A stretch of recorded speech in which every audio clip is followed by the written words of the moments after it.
91.5 WBIM presents Bridgewater's Saturday Night Soundtrack with Rob Hicks. Whoever you're with, wherever you're going, whatever you're doing, don't stop. Just turn us up. Coming to you live from the Adrian Rondelou Campus Center. We are your destination for commercial-free classic rock to power your nights. Bruce Springsteen, Tom Petty, Pearl Jam, Eric Clapton, AC/DC, Zeppelin, Foo Fighters, Aerosmith, The Clash, Nirvana, Guns N' Roses, Rolling Stones, Soundgarden, Van Halen, and hundreds more. 5 decades, thousands of songs, and one show to rule them all. All kinds of cool bands. You guys rock. We are all request at 508-531-1303. I can hear what I want when I want. Every song just rocks. So go get some food in the belly, gas in the tank, and prepare to make your Saturday night something classic. The Saturday Night Soundtrack with Rob Hicks begins now on Bridgewater's own 91.5 WBIM.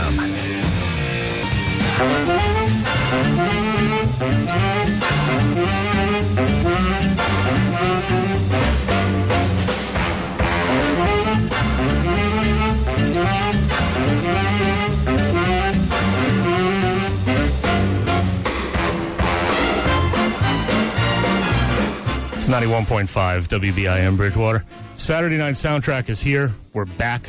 Welcome back to our weekly classic rock party that goes on every Saturday night during the semester. Rob Hicks, Jared Barbetta, Steve Rimmer across from me. Yeah, this is one of the second to last long versions you'll get of this show. Yes, it is. And but we're here. We're going to be doing a classic rock. It's 11 o'clock. Yes, we are. Commercial free. 11 o'clock. Yes. I may have some commercials tonight. You may have some commercials, huh? Yeah, I'm thinking I might make some up. You should do that. I want you to do that as a matter of fact. I'll work on it. So don't forget that you can check us out on Facebook, Saturday Night Soundtrack. You can like us there. You can follow us on Twitter at SN Soundtrack. And LiveJournal. And LiveJournal. Yes, and LiveJournal, which nobody cares about, but Jared found necessary to start up. So who are we to judge? And you can also check us out on YouTube if you do you do a search for Saturday Night Soundtrack. I did that on the shows that I missed, and it was fun. Oh, you did? It worked? Yes. So if you it went beautifully. If you search for Saturday Night Soundtrack and you filter for channels, we're the first thing that's going to come up. And there's hours and hours and hours and hours of programming up there. Just like your lunch when you listen to us. Absolutely. We're the first thing that will come up. Absolutely. And also, we throw out little things here and there, like on on Thanksgiving. I don't know if anybody noticed or cares, but on Thanksgiving we threw out a Turkey Day marathon. We just strung together a whole bunch of episodes and put them out there as one big long playlist that you could just start playing and just let run. It's better than watching that damn train. Most things are. Mm-hmm. What train? The train that they showed on Thanksgiving Day. I don't know. I wasn't. Discovery Channel. It was a train that was driving through Alaska for 5 hours. Who cares? Just looking out the window. Who cares? I wouldn't pay money for that. Hey, apparently you want to Steve get on wouldn't a either. train and just drive around for 5 hours in Alaska? That sounds great. That sounds fantastic. That is quality programming as far as I'm concerned. Yes. Let me just watch like a sponge fish grow. Oh, yes. Blended. Do you know that? I like happens? watching kettles boil. Yeah. Kettles boiling is great, too. You know, we get the Christmas tree in the room with you guys. It's beautiful. I'm offended. And, I'm hoping it just sort of lifts my... I don't know what... I'm off today. I'm tired. I'm a little just grumpy. Lights, though. You know what I There's mean? no ornaments on it. There's a red It's bow naked. at the top, It's and that's naked it. with a bow on it. That sounds like me on Christmas morning. Naked with a bow on it. And that's the show. There you go. Yes. We do is come on here for 15 minutes, say ridiculous things, and leave. And Exactly. who says our show isn't good? Nobody says that I've ever heard. And Jared giving it away on the street as usual. People are saying that. Please let me know. Oh, that reminds me. I got to take out my buttload of candy. I want your butt chocolate. Yeah, it's 52 ounces of chocolate, which I purchased. I was a little bit. Why did you buy so much? Okay, so here's the thing, right? Let's go. So I was in. Remember on Halloween when we.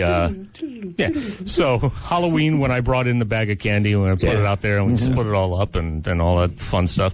Well, I bought that bag of candy at BJ's, and at the time that I did it, I thought to myself, hey, I don't know if this is going to be enough because I like me some candy. let me buy this other ridiculously sized bag of candy, 52 ounces of ridiculousness, and, bring that in, too. And I ended up not bringing that in because I didn't really have enough room in my bag with all the other stuff. And then I was like, you know what, this one bag is fine. We can augment next week if need be. And then I never did that.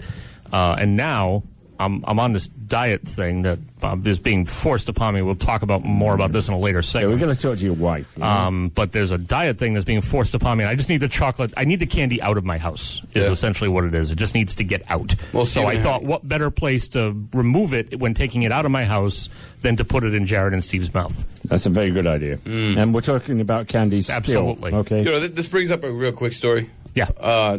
Me and a couple of my good friends of mine went down to D.C. a couple years ago. And, oh, man. You have friends? Yeah, I have friends. Okay. And, so we go down to D.C., and we invited Mike along with us. So, I mean, that's a whole other story. Any story that involves we invited Mike. Yeah. So we're going through Arlington Cemetery. Or actually, let me back up a little bit further. We're going to... How long is this going to take? Not long. Not long. The more you interrupt me, the more it'll take. It's already getting off track. Shut up. So we go to the store, right? And I forgot my money at the hotel room, I believe it was. And my friend was like, she's like, oh, I'll get you the water that you need, and then it'll be fine. I'm like, good.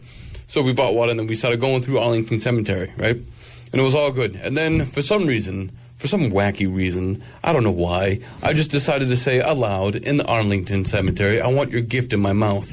Because she was holding my drink. And that's great. Yeah, that's wonderful. So, and everybody's looking around at us.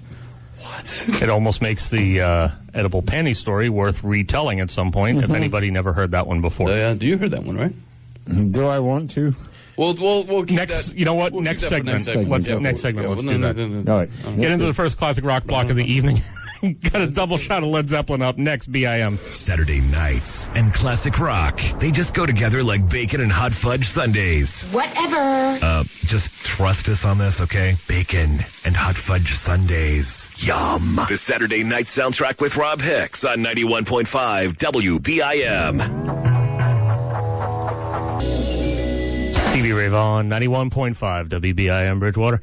SNS radio show, wrapping up a block of classic rock. Before that, we heard solo Greg Allman with Whippin' Post. That was off the 1997 album, Searching for Simplicity. Had a double shot of Led Zeppelin before that. Rob Hicks, Jared Barbetta, Steve Rimmer, 534. Call us up 508-531-1303. If you don't want to hear us just make noise with our mouth for the next 5 hours and 25 minutes, then one of the second to last times to have us for 5 hours and 27 minutes. Well, you never know what could end up happening. Yeah, I don't know.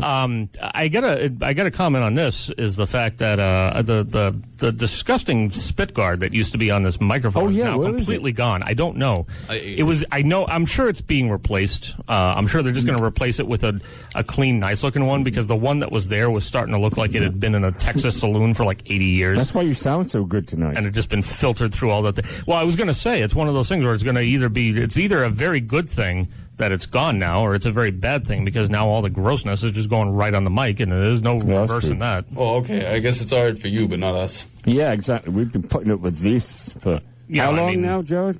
Yeah, Richard. Whoever's in the sound booth here is a little bit point. You know what I mean? It's a critical point here. So banana. That's a critical point. How are you guys doing with that pig game you're playing in there?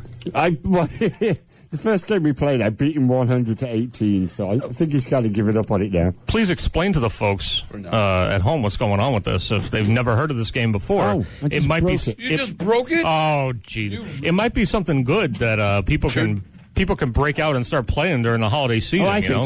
Start bringing families together again. Oh, it is. I mean, we had one of these on every table at our wedding, and it brought a lot of people together. There you go. It's called Pass the Pig. You can usually pick them up at Target stores, and it's a matter of two little plastic pigs that you roll like dice, and you score dependent on how they land. And it's a fun game. These are a little hard. These are 30 years old. I brought them with me from England. Yeah. They're great. They're hard. Those are English pigs. They're English pigs. That are hard. Yeah, and they come in a nice little case with the pens, which are obviously called pig pens. Oh, that's cute. Exactly. That's cute. I like it. But it's a fun game. I like it. I want big ones. Yeah. I want a two-handed sized pig that you have to hurl across the floor. to see how they land. We'll get that next time. Yeah. Steve wants big ones I want big pigs. Around, that he can hold with both hands. Both hands. Jared, please retell the story because I know you've told this before. Underpants? I think you told it. You might have actually told it last year, like at the end of 2014, before Steve had actually joined our happy before Steve joined, party here. I told the story. So I was working at Newberry Comics. Okay. And they sell all kinds of trinkets and things. Yes. And I'm younger, and I see that there was like and I see a box of edible underwear, and it was new. I'm like, oh, well, Edible female underwear? yeah. Okay. I was like, what is that? Steve understands Hopefully. the importance of So- clarification. And Exactly. Jared continues. So I said to my friend, I'm like, hey, why don't you go behind the counter and then ring me out? What do you mean? I'm going to buy those, and then we're going to eat them. Okay. Because we're like, yeah, whatever. We've never tried these things It's before. going to be like a snack. Yeah, it Yeah. would be like Yeah. a snack, it'd be great. And the guy's like, yeah, sure, that sounds like a great idea. I'm like, okay, cool. So I go on my lunch, I go up to the counter, I'm like, hey, and he's like, hey, Tracy, can you ring him up? I gotta go put these CDs away, and so so she had to He finish. dropped you in it. Yeah, Oh, yeah. she had to finish the transaction. And I'm like, hey, thanks. And then I had to go into the back room eating the edible underwear all by myself. Oh, gosh. Like just sitting there at the break room. Yeah, just table. Just. Now, what did they taste like? They're like fruit roll-ups. I was going to Okay. ask you if it was like licorice or if they were like Smarties or if No, it was like. it's like fruit roll-ups. Could Like, a young lady have actually worn them? she could, but I'm That judging doesn't seem. I'm judging by the heat that is generated in that region. It could be You know what I mean? difficult. It's just like it starts melting a little bit. Yeah. It seems unsanitary and possibly unhealthy and dangerous, as a matter of fact, the way you describe it. Well, it's like anything, any kind of what's the word I'm looking for? I don't know, and I'm not going to try to help you with this one. Perishable? I don't know. I was thinking of like oral. Oral. Like any kind of oral activity that you engage in, it's there's a risk. Yeah, we're going that risk. way, aren't we? I know we are. Yeah.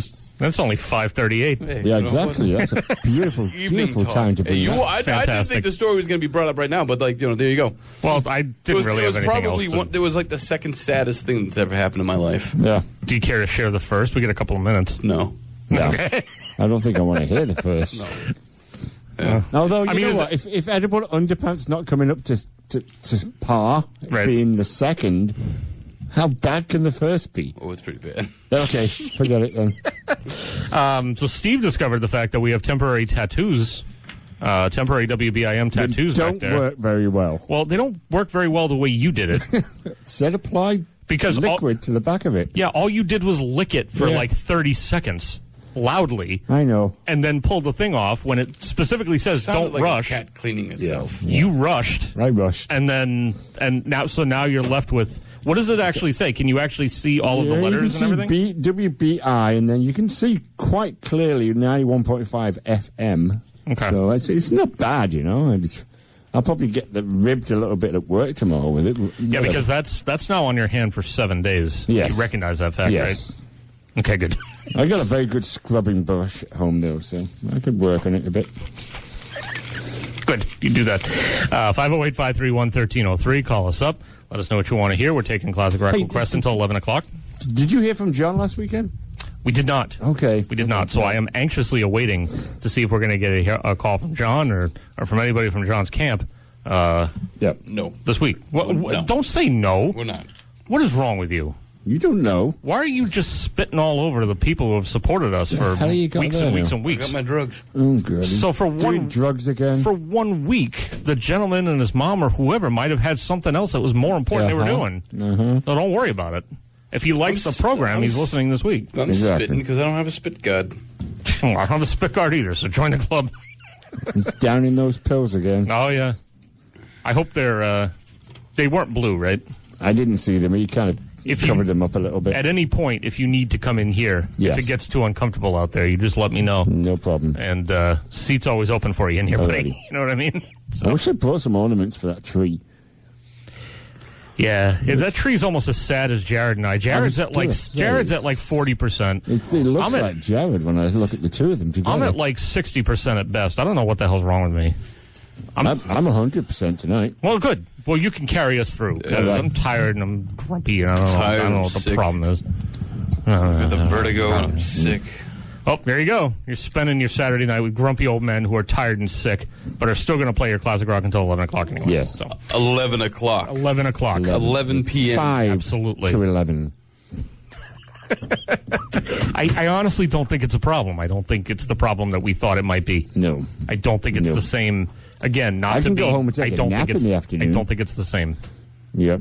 So, Okay. all right, classic rock. 11 o'clock. Another block of it coming up. Give us a call, 508-531-1303. Get AC/DC, Fleetwood Mac, and a double shot of Aerosmith. All up next on SNS. Saturday nights with Rob Hicks. He's like Wolfman Jack. Without the beard, money, or timeless popularity. Coincidence? I think not. Bridgewater's Saturday night soundtrack on 91.5 WBIM.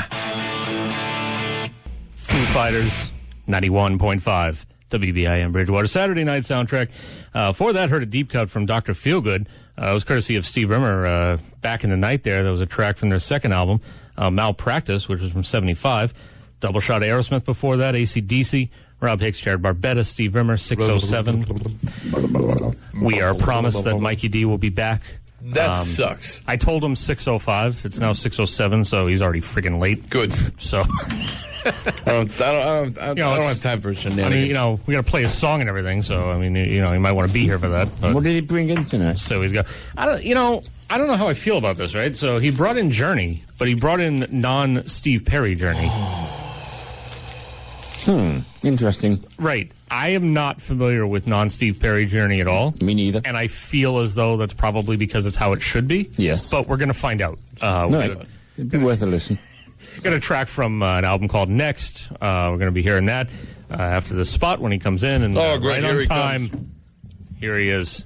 Do you realize? Knuckleheads, I'm coming through. What are you doing? Who's Just throw that anywhere. It's fine. Yours? I'll put it in the other room where it belongs. Oh, how about you take my keys with it too, huh? Jackass. Hey, don't worry, I'm your mother. I'll pick up after you. Yeah, you're a woman, all right. Oh, I missed this last week. I'll tell you that much right now. It was a very quiet, It must have been very quiet last week. very quiet weekend without Mikey D around. Heck, you know, it was awesome. I enjoyed it. Did you get a haircut, sir? Yeah, I think I got one a few days ago. Okay. He thinks he got one a few days ago, but he's not sure. How do you not know? Jesus Christ! What are you doing? That's just my turned headset everything that you down. turned down. You're coming in here with all my these- Jesus, I can't hear him. Stop fucking. I found the right one. Yeah, well, everything else is turned And down. my ears are blasting out. And that's the show. Oh, here's good. Let's get out of here. Oh, What's good. cooking? Oh, so how's your Thanksgiving, Mike? Average, like it is every year. Oh, good. Very quiet, enough food, rest after. That's good. And a few non-mentionables. Few non-mentionables. All right, so- All right. How come? Why when you sit down there do you all of a sudden seem quiet? You seem very far away, somehow. Because I'm thinking. No, but it seems very. You know what I mean? Like the quality of it is muffled. Did you goof with something in there? I don't know. He played with everything in here, basically. Because you are coming through crystal clear. Mike sounds like he's in the other room, like in the janitor's closet. That's where he should be.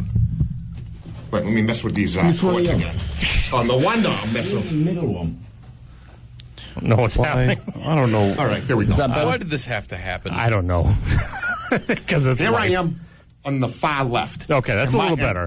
And my cord is hooked up on the far right, and it's all zigzagged here. I mean, it doesn't, no offense, it doesn't matter how you're hearing things. It just matters how I'm hearing things because Yeah. it matters how those mics are transmitting through.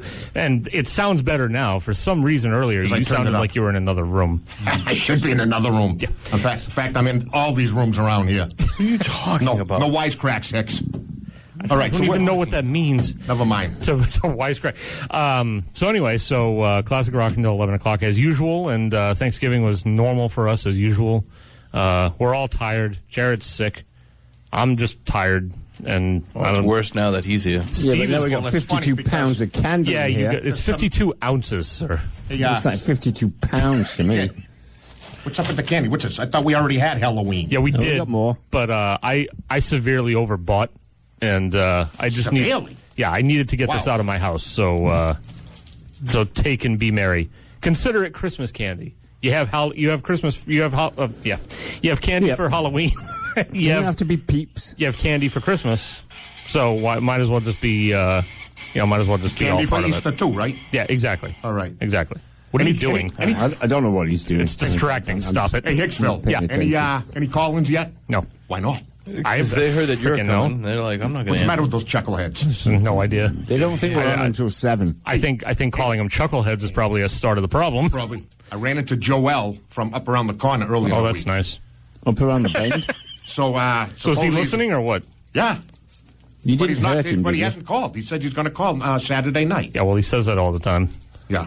And we hear it from you that he's saying it all the time. Is he really saying these things, Mike? Because he never calls. We didn't get any calls last week at all, I don't think, right? No, yeah, we got one. Did we get one? Yeah. I mean, the week before, right? No, I mean, the week before. We definitely didn't You get any didn't get calls anything last week. last week. I got no calls at my house for any classic rock. So what's that classic rockin' tonight?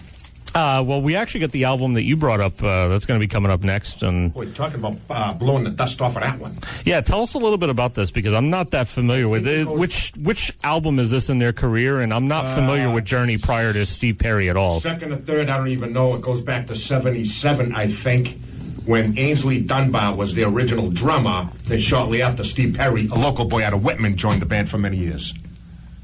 Uh-oh, he's got the album. What do you got there, brother? Ainsley Dunbar on a Frank Zappa album. And also Ainsley Dunbar some years later with Jefferson Starship. Yeah. So He's all journeyman over the drummer, place. fantastic drummer. Damn good all over drummer. the place. Damn good drummer. Yeah. So, and Greg Rowley, the vocalist, this is before Steve Perry, too. The keyboard vocalist. There were 2 Steve Perrys? No, I said Steve Smith earlier, didn't I?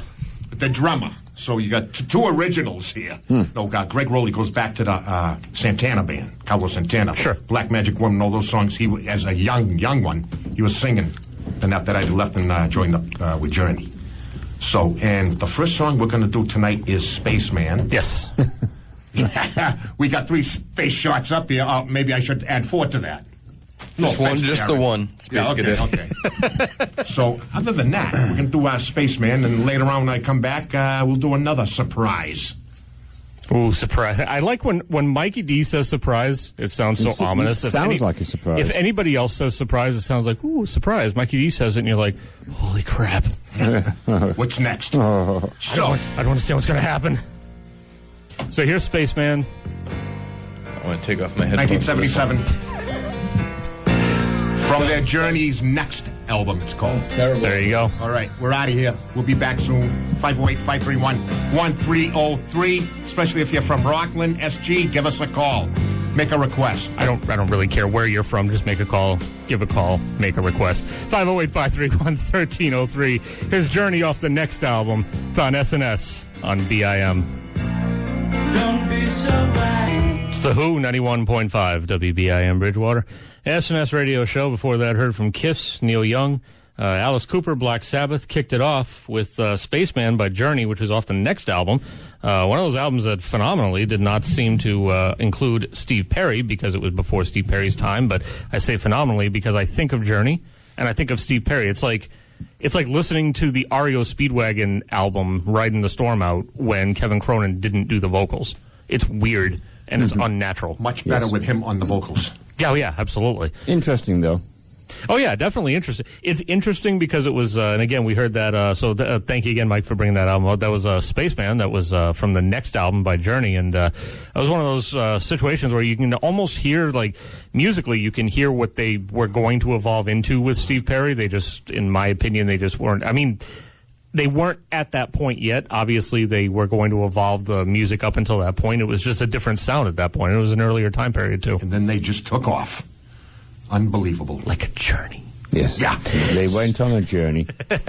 So 508-531-1303. Haven't really touted this enough. You can like us on Facebook, Saturday Night Soundtrack, and you can follow us on Twitter at SN Soundtrack. Check us out on YouTube as well. Just search for Saturday Night Soundtrack and filter for channels.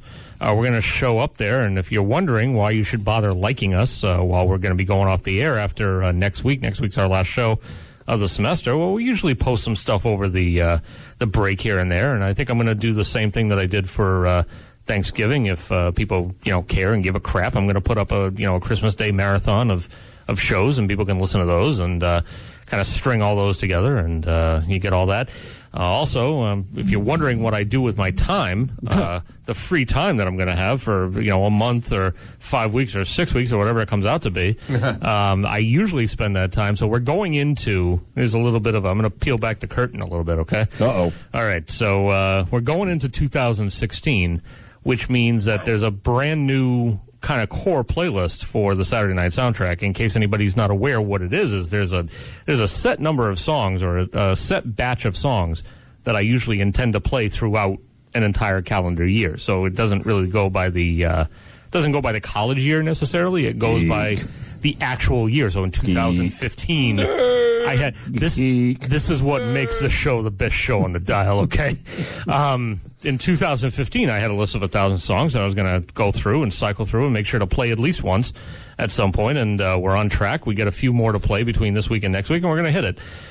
Next year, there's going to be, during this period of time. Do you get a prize? Do you give yourself a prize when you reach that figure? I'm going to give myself a prize, all right. This is the only choice to do. Just think. No one else is going to give it to him. Rod, just think after next week's show, we'll see you next year. Well, yeah, exactly. And during that time period, I'm going to be mapping out that next batch of songs for 2016. Right. And it's going to be, obviously I always go into this with the optimistic idea that we're going to be on the air for both semesters because, as you know, it's a toss of the dice as far as whoever wants spots and what's available and, student-wise and so forth. We're not necessarily guaranteed to have any show, let alone, a 2-hour, 4-hour, or whatever. But either way, Saturday Night Soundtrack rules and it rocks. Absolutely. No questions asked. Nobody should ask any questions unless they want to call and ask us to play a song. That qualifies as a question. Request line. They can call that. 531-1303. Do it. Get off your keisters and reach for that dial pad. Come on, guys and ladies. Does anybody know what a dial pad is anymore? Yeah. I don't know if they do. I mean, on the other hand, too, now that it's, the new century, people don't have to get up from their couch to hit the dial pad. That's true. Yeah, that's true. It's very true. Convenience. They can stay on their keisters and still make requests. The big three: convenience, laziness, technology. What? Right.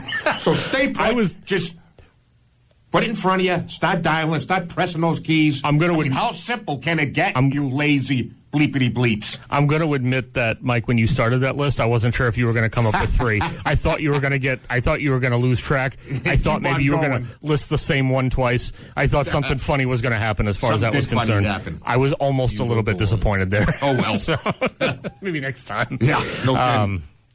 So give us a call and do that. You know what I do wish, though, and this might be a request that I put into... a Christmas wish? Yeah, well, sort of. Yeah. If Peter George is Santa, then it's a Christmas list. There you go. I kind of wish they would make this phone not ring anymore, like audibly. When I did the show back in, when I was actually in college doing a show... late 90s, that light bulb up there would light up, and that was the only way you knew you had a phone call coming in. I remember those days. It was more professional because you could not hear the phone ringing on the air. So far tonight, that hasn't been a problem. No, with Peter George, but you got to talk to him about it. But you out there? I almost feel like it would be easier to do. I feel like it would be easier to sort of revert back to what they had before. But as it stands, the phone still rings. So I want the phone to ring. I want people to call, but I don't want it. I don't want to actually hear it ring. That's my Christmas wish. You just want to see it ring. We want to visualize the phone ring. Yeah. So if somebody could make that happen, great. That'd be fantastic.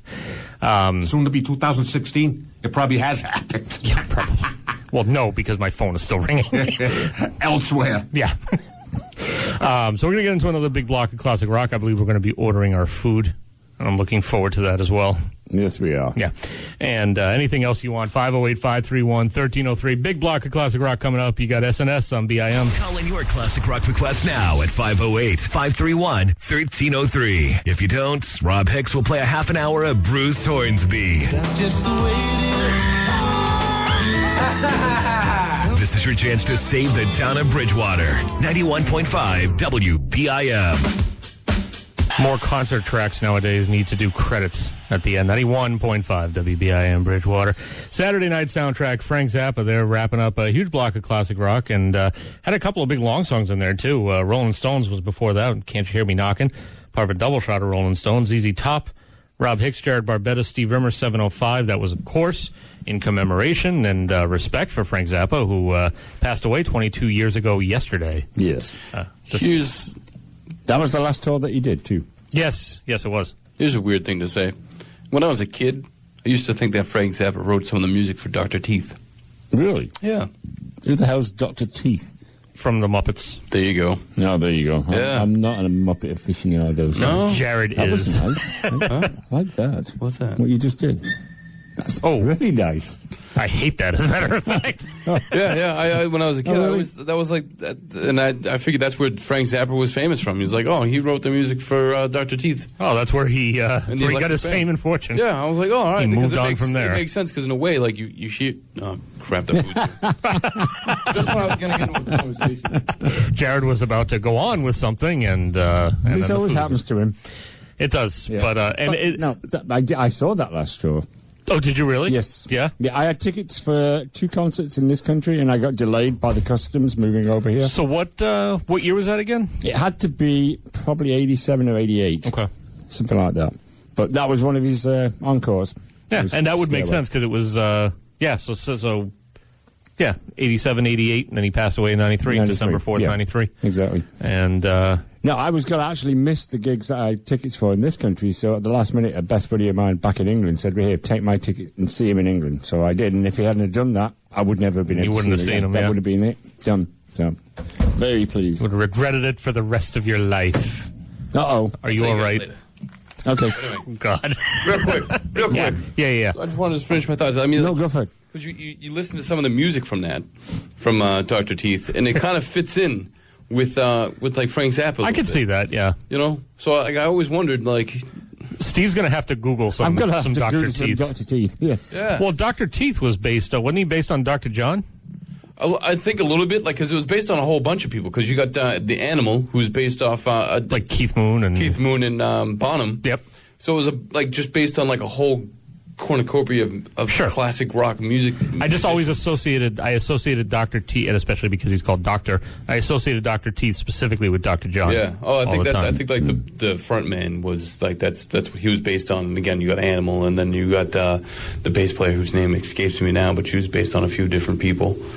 So. Oh, why is that I happening? don't know. So yeah, I mean, you know what I mean. I just thought it was. When I was a kid, I was like, oh, look at that. That's where he's famous from. That's good. I don't believe I'm A lot of shocked. misconceptions about. Oh, look at this one. Though. Here we go. Hang on a sec. First Frank Zappa album I ever bought, 1971.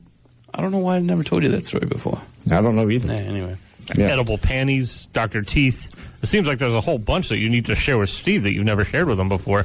Yeah, I like it on a slow basis, though. I don't need it all at once. Yeah. I mean, it took me a few weeks to get over the naked in your backyard story. I'm still not over that. As a And matter of then- fact, it's then- creepy and it haunts then my dreams. Yeah, then the guy pooping his pants on the date with the girl. Oh, that was one. that's the best story I've ever heard in my life. Yeah, That's good. That's a classic. I mean, So good. heard a lot of good stories. Yeah. I hesitate to maybe say that it is the best, but I feel like it is. I feel like I haven't heard. So you're saying if someone does like my biography, that would just it has nothing to do with me other than that was the guy that received the phone call. Correct, yes. But at least, you were a part of the story because you did indeed receive the phone call. Yeah. There's zero chance that these individuals are listening to us, right? I think so. Yeah. I think there's zero chance. I don't even know if they know that I'm on the phone. Oh. On the dial. Okay. So yeah. No, I should talk to biographies. I should have been in a biography, and I wasn't. I was quite upset about There's that. a lot of biographies you Yeah. should have been in, I What think. was this? Mark Holman. Soft Cell, when I punched him in the face. Punched him right in the And face. there's not a single mention of me in his biography. Are you sure there's not even like a point where there Nope. was a tall, lanky man that just Nope, I read the whole thing Some through. Phil Lynott looking mother just came Yes. up and punched me in the face. I don't think Steve looks nothing. like film. No, but somebody told him people once used that to he say did. That. That's when my hair was like, you know. All right. But then again, I mean, he is the I'm wrong. not He's the wrong dark-skinned, You're right. He's so. the wrong ethnicity to actually look like Phil Lynott. I'm just making fun of the people who used to call him that. Yes. I think that now let me ask you this about when you punched him in the face. What was the? I mean, did he go down for the count? Like, how did he absorb that? No, he just kind of rolled back and leaned against a wall for a minute, and then I realized he wasn't going to fight back, so I thought, bugger this, and walked away. Bugger Yes. this. Walked away.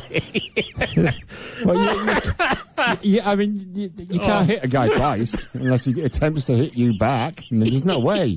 That's what I was wondering. Is I didn't know if he actually No. I didn't know if it had turned into a full-fledged fight. No. Because I think the last time that you told this story and you got to the point where you punched him in the face, I think our laughter just erupted and we sort of just cut you off right at that point and dwelled on the part that the point that you punched him in the face, and we didn't actually ask for a follow-up as far as what happened. I think past that sometimes point. later I might have poured something into his moped's petrol tank. Because I know I poured something into somebody's. They say that success is the best revenge. Yeah. Yes. Do you know what I mean? Well, he got it. Yeah. Well, I thought you meant Steve got. No. I'm just because saying, here we are. Here's this guy getting punched in the face and then having sugar poured down his petrol tank. What's he doing now? He's singing Right. duets with Gene Pitney, for Christ's sake. Exactly, and Yes. we're sitting here doing the best radio show on a particular College. station. Yeah. College campus. You know what I mean? So, who's laughing now? Huh?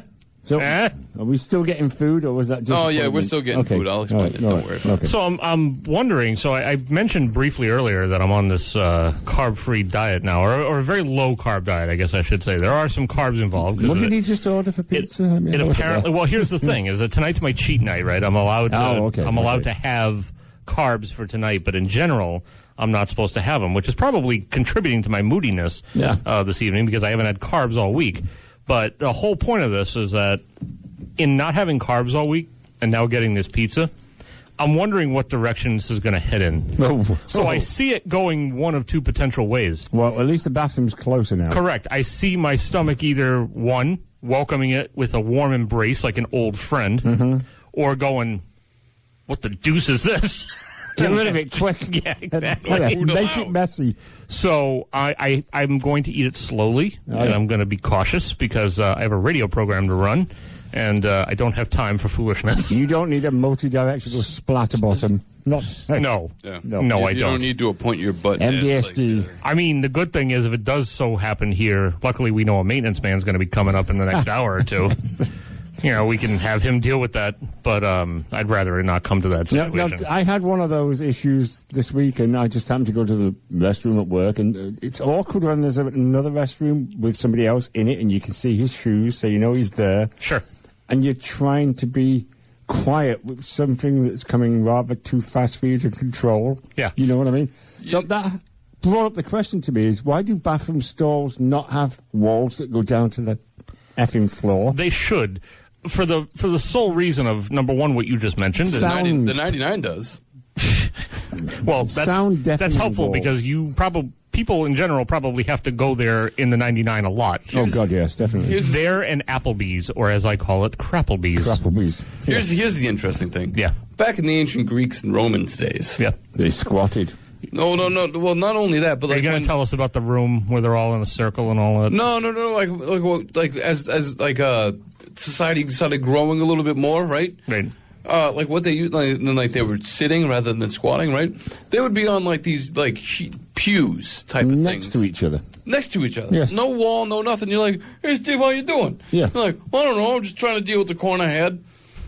You know what I mean? I just read a site online in Pakistan. They sit and they do what they need to do, but then they use toilet paper. But you're not allowed to flush toilet paper because the sewage system isn't that great. So you put it in a trash can next to the toilet. That's terrible. And That is the grossest thing I've ever heard. You have to use your left hand, which is why nobody eats with their left hand. Yep. They only eat with their right hand. Yep, and that's why you shake. You're Yes, supposed to shake on the right hand. exactly. Oh, that's interesting. Because That you is just wiped interesting. your ass with your left I mean, hand. among other, there's other Right. things involved there too. And I mean, I'm really looking forward to this food now. for the stall, the other reason Everybody's like someone's at home eating beef stew. Like, man, for the stall for the other reason is the fact that you work in a place where I work where we all have people have people have badges on their identity cards or whatever you want to call them on their belt loops to get in and out of the building. Uh-huh. Someone drops trow and you're just sitting there And if it's facing the wrong way, you can totally read who's in the stall next to you. I know this because I've done it. Yep. Because why do I need to know? I don't. And I don't want to know, No. but it's there. It's so there. I'm going to read it. In your face. And this is the same person who just sat down and went, Yes. oh. But then you could do that weird sort of smile when you pass them in the corridor a little bit later on. And I make a mental note of who did not wash their hands. Yeah. Yes. Just walking by and you're like, oh man, I know your shoes. Because for I whatever make a reason that happens. I make a mental note of people not washing their hands. Too. Yeah, absolutely. Because, like, they're on a list in my head, and they're forever going to be associated with that. Oh, yeah. Hey, like, Frank from billing, I know all about you, pal. Oh, yeah. You know what I mean? Because I don't care. That's my thing. I don't care, like, where you think your bits have been. You know what I mean? Like, I don't need to wash my hands when I'm just, having a pee because I know where my bits have been, so that blah. I don't care. I don't want to eat your bits. Right, because now I can see a piece of your curly bits on my whatever, and I don't want that. Or like you're going to go handle the door. It's like the wife says, wash your hands after doing that. And you're like, you didn't bother about that when you put it in your mouth last night.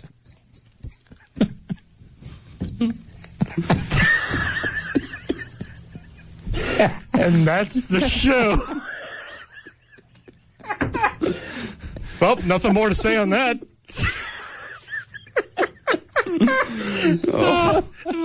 This is why we're losing slots. Left and right. Is he crying? I'm crying. He's crying. He's got tears going. I see both of you guys got tears going. Look at you over there. You're crying. He's crying. Oh, man. Yeah. Oh, no. Say goodbye to our show, folks. I need you to just introduce something. So all right. Well, we're going to play some music here. I'm not too sure what it is because I'm not on the deckhand side. Just say SNS BIM. But it's going to be some music. So there you go. Listen and then request. Please. BIM. Thank you. 91.5. 91.5. Use mouthwash. Oh, my God. The best reason to listen to WBIM on Saturday nights instead of your iPod. Size matters. The largest library of classic rock in Bridgewater is on this Saturday night soundtrack with Rob Hicks, Jared Barbetta, and Steve Rimmer. 91.5 WBIM. Stephen Stills, 91.5 WBIM Bridgewater. SNS radio show, Treetop Flyer. That was the studio version of that song came off his Stills Alone album, which would come out years later. But that was from a demo album. It's actually called Just Roll Tape from April 26, 1968.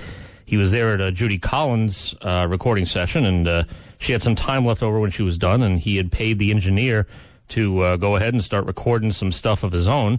He ended up leaving the tapes at the studio, thought they were lost, and they got recovered eventually when the studio was going to close and kept safe and eventually released. I think it was around 2007 or so that compilation Just Roll Tape came out, and it was all his original sort of unpolished demo material. And it was interesting, too, because that was in the time period right after he had finished with Buffalo Springfield and was putting together Crosby, Stills, Nash & Young with David Crosby and all those guys after David Crosby got kicked out of the Byrds. So it was sort of in his transition period, and a great, interesting demo material from him. Tom Petty before that, The Doors, Deep Purple, Rob Hicks, Jared Barbetta, Steve Rimmer, and it's 7:40. I'm educating the people. Tom Petty. I'm educating the people. Tom Petty. No, don't put that there. Don't put that there. So thank you. Thank you to Chessman's for Did this. you watch that thing? For this carb delicious dinner that I'm eating. Yeah, mine was so incredible. I had difficulty picking it up. Yeah, that I'm having difficulty as well, but I'm working through it. Yeah. Because and again, the whole no carbs. This no carbs diet is interesting. Have you ever, Steve? You probably haven't. No. You're like a rail. Jared, have you ever attempted a no carb diet? I'm Italian. Get out of here. All right. So, what I find interesting about it is not necessarily what you can't eat, because obviously it's pretty obvious you can't eat anything with carbs, which is killing me because I love bread and pasta and all that. Anything that's a carb, I probably like it. What I find interesting is the stuff that's on the allow list. One of which is peanut butter. I like that because you can get all the protein you want. That's the whole idea. You get all the protein you want. You get, obviously. You can't have carbs, though. What do you put the peanut butter on? I just eat it. Spoon out the jar? Yeah, absolutely. Okay. I mean, I don't know if that's what you're supposed to do. I think the idea is you're supposed to take something like celery or some BS and dip it in, but I hate celery, so I'm not going to be doing that. No. But the whole idea is that, obviously any vegetables that you want, and then you can do meat for protein, all the protein you want, and then you have to, in restricted amounts, but you have to get your fats in somewhere. So that comes from like salad dressings and all that stuff. And what I find interesting is the fact that one of the things that's allowable on this diet, because it's a diet, but pork rinds are apparently completely acceptable. When I found that out, I went out and bought a bag of pork rinds because I'd never had pork rinds before in my entire life. Oh my God. They're incredible. Never had them. I actually what I think I need to do is I think I need to get the kind that you actually like heat up and stuff. Because I just got like some chimichurro kind, like the pre-made, like, they're bagged. They're just in a bag. They're almost like chips at that point. But they also have kinds that you can make. It's almost like microwave popcorn. Like you can actually make pork rinds. Nice. And it sounds gross, but as much as I like everything involving... I'm not as big a fan of ham, but I'll still eat ham. But everything else from the pig, love it. So I'm feeling like pork rinds are probably going to be right up my alley. And it's weird that it's acceptable. It feels like it's wrong, and yet I'm able to eat them. So I'm going to. For what reason is this? Just because we're trying to be healthier. Is it a we? Is it a wife decision? Steve, yes. you and I are married. Yes. Not to each other. Where we hasten to point out. Every time. But she basically, it's like the Pulp Fiction deal. She's on a carb diet, which basically means that I'm on a carb diet. But I need to lose weight. We both need to lose weight and get healthier. So this is my problem with this whole thing is the timing of it. Right before Christmas. Right. Why couldn't she have done this on goddamn January 1st like everybody else in the world? Are you going to be getting anything out of this? I'm going to be getting a sleeker, svelter figure. No. I'm talking is she going to be like, all right, you can take a diet, but then afterwards you can buy whatever? No, I was trying to see if I could sort of work that into the deal, but no. Right now it's just the diet. Yeah. You got to work on that. I think I actually hinted at that at one point, and she said your reward is a better body and a healthier lifestyle. And I was like, that's BS. I don't really care. That's not really. Let me get that crazy mask on so I can sleep. That lady. That's lady stuff, I'm not even. That's a whole nother story by itself. I had to go for another one of those damn sleep studies. Oh, God. I had to go for that last week, as a matter of fact, which was killing me, because last week was when the friggin' Broncos were playing the Patriots, and the sleep study was at 8:30. The damn game was at 8:30.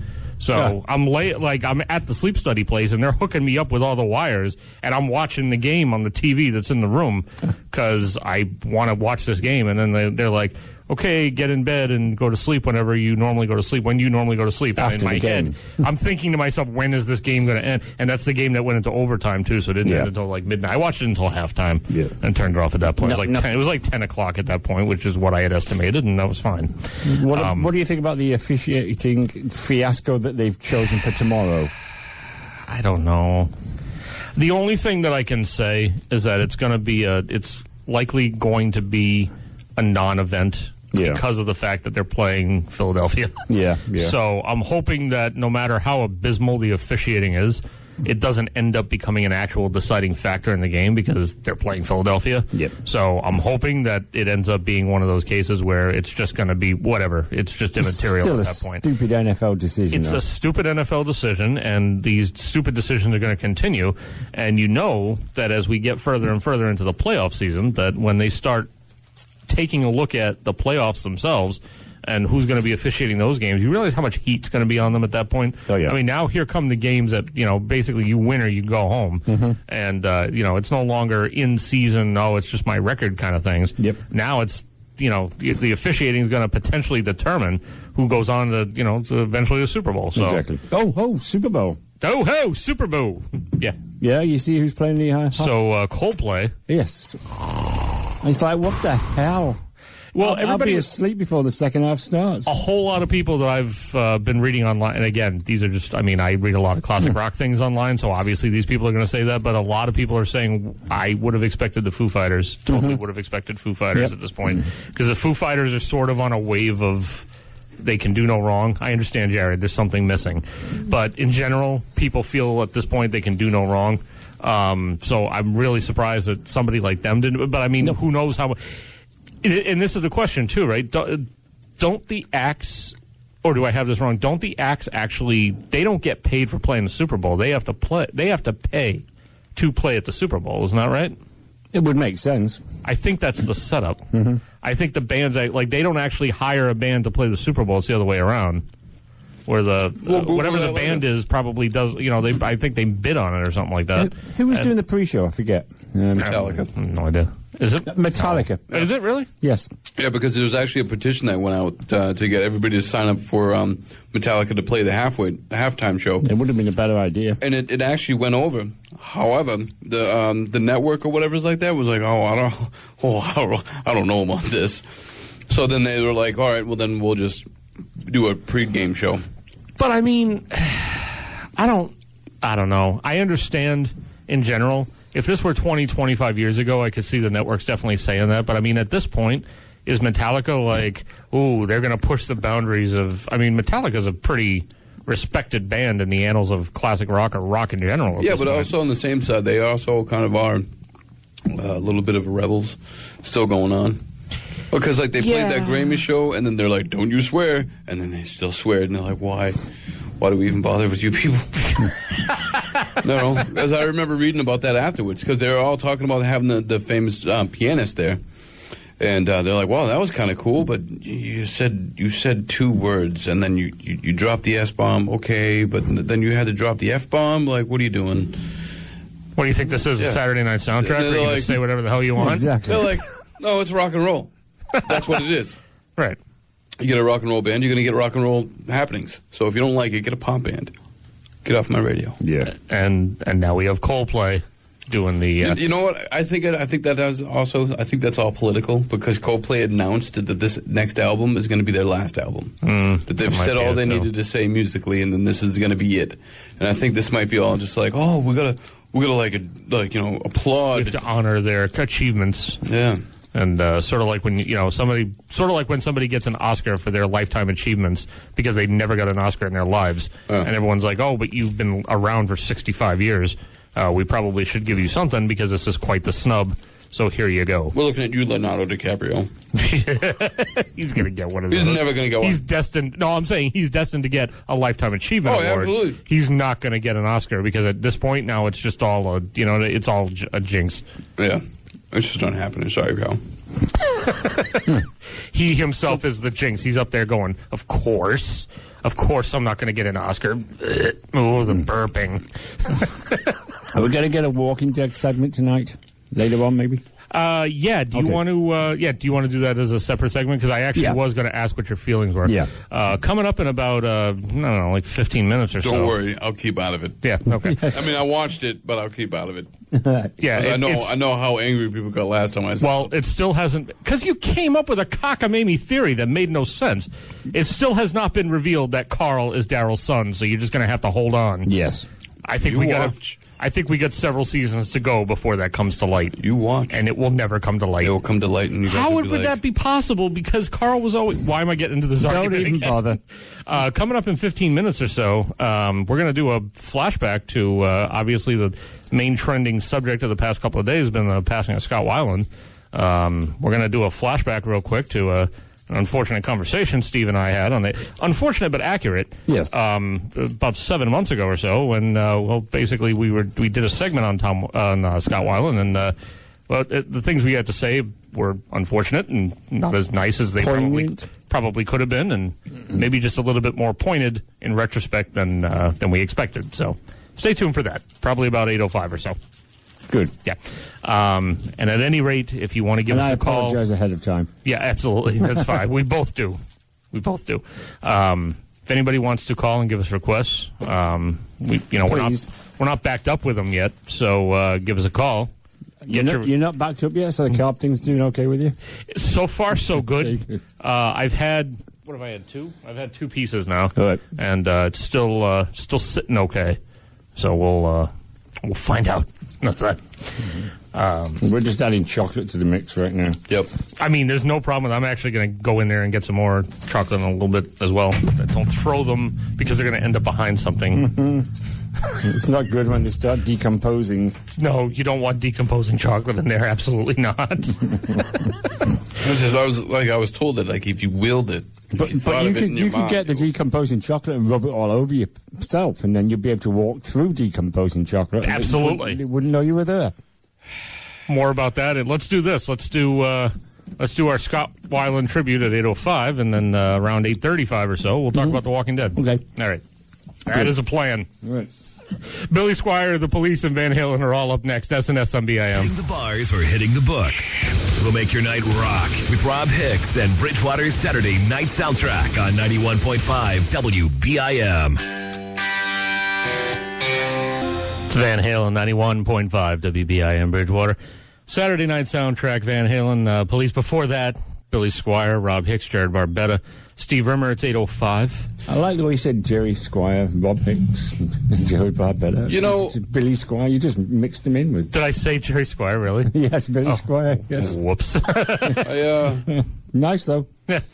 You know, I think that anybody that thinks that the police are bad news for everybody should just, lay off and listen to the police. They probably should. Yeah, I mean, I don't see, the police mowing down people. Yeah. What's Sting doing these days? Nothing. Well, I know what he's doing. Don't you worry about that. We're glad of it. A little bit, yeah. I'm not as partial to the police as some other I bands. like them. I like the Do police. you really? Yeah, I'm a big fan. Wow. Yeah. That surprises me. And like, you when- don't strike me as a police guy. Just because I talk about Metallica all day doesn't mean I just listen to Metallica. No, I understand that, but I mean, I'm just saying. No, I just mean knowing your overall tastes.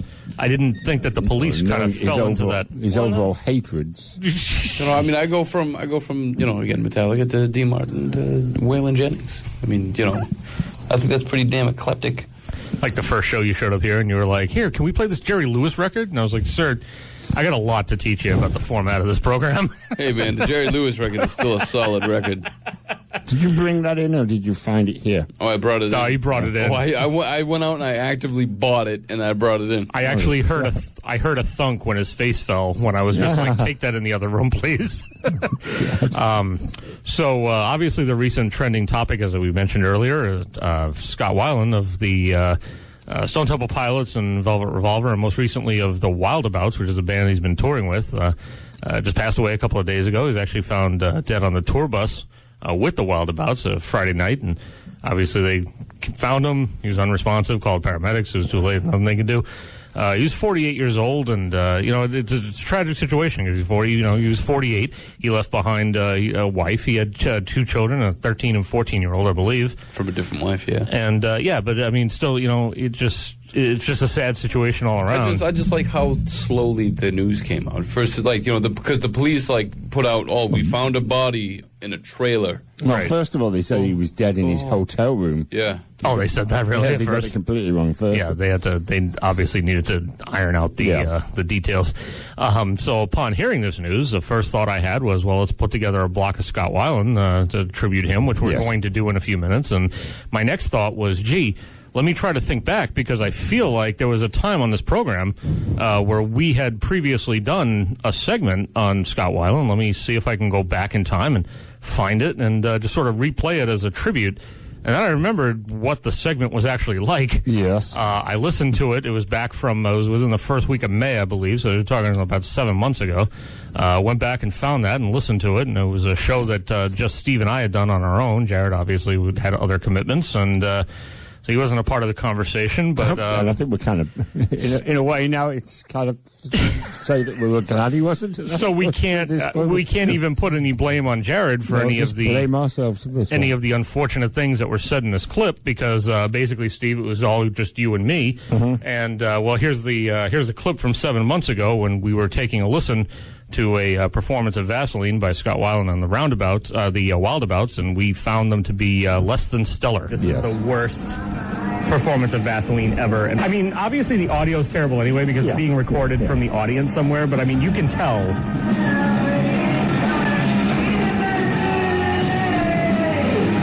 What was that? It sounds worse than Sid Vicious. Oh Towards the my end of God. his career. Oh, God, it's terrible. They basically came out, and the first thing they did was try to do damage control, and they basically said something to the effect of, Scott may have had a few drinks before going out and doing this. A few drinks. Yes. If you I mean, the audio's bad enough, but if you watch the video, like, there's no way that he, like, had a couple of drinks and just looks that spaced out and could possibly think that this sounds good. I stand by my statements, though, because it's a mess. It's horrible. It is a mess. But, I think this was... I'm sorry. I think this is also around the time that he was fighting his old bandmates for the name type of thing. Oh, so that's why he's messed So I'm up. wondering... Was that recent? He was just doing that months ago? Oh, yeah. Oh, really? Oh, yeah. He was like, oh, you can't have our name. It's mine. And then also, too, like, I think he even said that you can't even play some of the songs.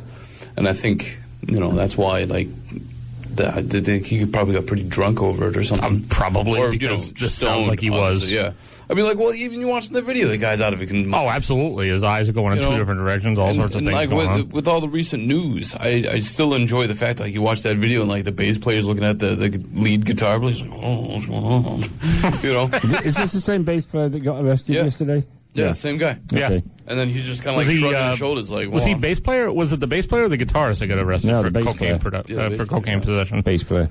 Wow. He was in the same sleeping arrangements as Scott. Those damn bass players, you got to keep your eye on them. You do. Yes, you do. The clip continues where I end up making the most unfortunate statement of the night. Sing Stone Temple Pilots. And the fact that it was the original frontman for Stone Temple Pilots actually doing this atrocity. That's horrible. Yeah, it's absolutely terrible. The kicker is that people actually clap at the end of this. Right? And here it comes. Like, how are people beginning to applaud at the end of that heart? Like, are you just applauding because he's there? Are you applauding because he's not dead? Wow, that sounds like something like Sorry. Jared would Yes, say. sir. I was taking over for you that night. You weren't here that night. I was taking over for you. Is that pretty much? Pretty much. Is that sort of where the expectations are? It's like, oh, you're good. At least you're still breathing. At least you're conscious and your eyes are open. Fantastic. Woo! Play more music. Oh, we I think that's called pretty it. much where it was going. That was awful. That's one of the worst things I've ever heard. I'm gonna Don't do drugs, kids. No, don't. That's what it does. Yeah. I'm gonna say something that I said at the office the other day when someone mentioned it to me. They're like, "Oh, Sure. did you know that's Scott Weiland?" Yes, I know. I was a fan of the music. Yeah, I know. Right. And then she's like, don't you feel? I feel so sorry, and bad. And I'm like, I don't. What do you mean you don't? I don't feel bad or sorry. I mean, I feel terrible for the People, hole that the hole that he's leaving. But on the other side, like, you did that to yourself. You know what I mean? Like you. Right. Like, and I understand that addiction is really hard to get over and all that other stuff. I'm not saying it's easy to kick an addiction, but like you've done it, 100 times, and then like you were going to play that song from Velvet Revolver. Like he got to a point where he's like, I am actually clean. So he was clean up until, like, you look at it, he was clean up until the fight with the old band members about the name, and that's when things started taking a turn. I was like, man, you were clean for that long. Like, you did a good job. And this is what you did. Obviously, there's a whole, there's a lot of supposition going on here because we're assuming that obviously whatever happened to him was drug related, but it was drug related. There's no way it wasn't. Yeah. I mean, that obviously There's hasn't no been, Yoko Ono murdering. Right. I mean, it hasn't been proven 100%, but the chances are very, very strong that that's what it is. Now, unless it comes out that he did some, while he was on drugs for so long that he did some irreparable damage to himself and had a heart attack or something when he really was clean, but you couldn't reverse the effects by that point. In which case, that's when my opinion will change. But as of now, it does not look good. Yeah, well, as far as that especially goes. again, like how the facts are slowly coming out. Like usually when someone like B.B. King dies, it's B.B. King died. Well, B.B. King was like 98 years old. I understand that, but like they still they still put it out there, and they still was like, here it is, he's dead. Whereas this, like, it slowly came out. Oh, there's an unknown person that was dead. Oh, we don't want to say, but hey, Scott, it was nice seeing you. And they were being like very coy about it all. Right. And now it's like even more information's coming out. I was like, why are you guys dragging this out? Only because the law's involved because drugs are involved. Sure, that's it. And the other question I was going to ask you guys, and I have my own preconceived notion as to what this answer is, at least in my opinion. But how does this relate, or how do you feel like this will fall in the grand echelon of the deaths where it's like, oh, I remember where I was when I heard, so-and-so died, Kurt Cobain or whatever. Nowhere. No. It doesn't even come close, right? Yeah, it doesn't come close, which is, again, a sad I mean, I know those guys were, you talk about the 20, we've talked about the 27 Club numerous times here on the program. I know those guys are a lot younger, and Scott Weiland was 48. It's one of those situations where, but I mean, it's still caused by the same thing, but I feel like the impact is not as pervasive. I mean, on probably with the big fan base, they're probably feeling it. However, I don't think it's going to go down to one of those things. I was even trying to use math to try and come up with 27 out of 48, but you can't do it. So. But I mean, Thank you for trying, sir. I tried. It's not going to be the same. Say I can't even think of any other grunge acts that are still hanging around. I mean, it's not like it's going to be as big as the next musician that goes will go. Right. Again, I understand the legacy of them all that but when someone from the Rolling Stones go, that's going to be huge. Well, yeah. It's not going to be Keith. When Keith finally goes, and you're like, oh my God, yeah. None of us are safe. I think when Lemmy Kilmister. Oh. When he dies, that's going to be a big thing. Huge. I mean, it's not going to be like Michael Jackson, earth-shattering, right. Elvis Presley type of thing, but it will be big because he has a big presence in music, whether you realize it or not. Yeah, I'm just trying to come up with something to say about Michael Jackson. I'm sorry. Well, I mean, that's one of those. I mean, obviously you have whoever has their own opinions about his music, his lifestyle, or whatever. But I mean, that's kind of what I was getting at with this. That was a shocking, holy crap moment. I just found out that Michael Jackson died. It might have been a holy crap moment in the world. For me, it was thank God. I got my opinions on it too because I remember exactly where I was when that happened too. Right. And his whole personal life aside. I was probably on the trapper. Personal life on this side. His music was, it permeates. It was almost a year ago when we said to ourselves, let's add some class to this program. And let's invite Steve Rimmer to join the show. Still hasn't been a mistake yet. No, absolutely not. I mean, absolutely not. There's been mistakes, but it hasn't been a mistake. Nope, it's worked out better than I ever dreamed possible. Yeah. So now that we've downplayed him in some ways, let's pay tribute to Scott Weiland and play a block of them.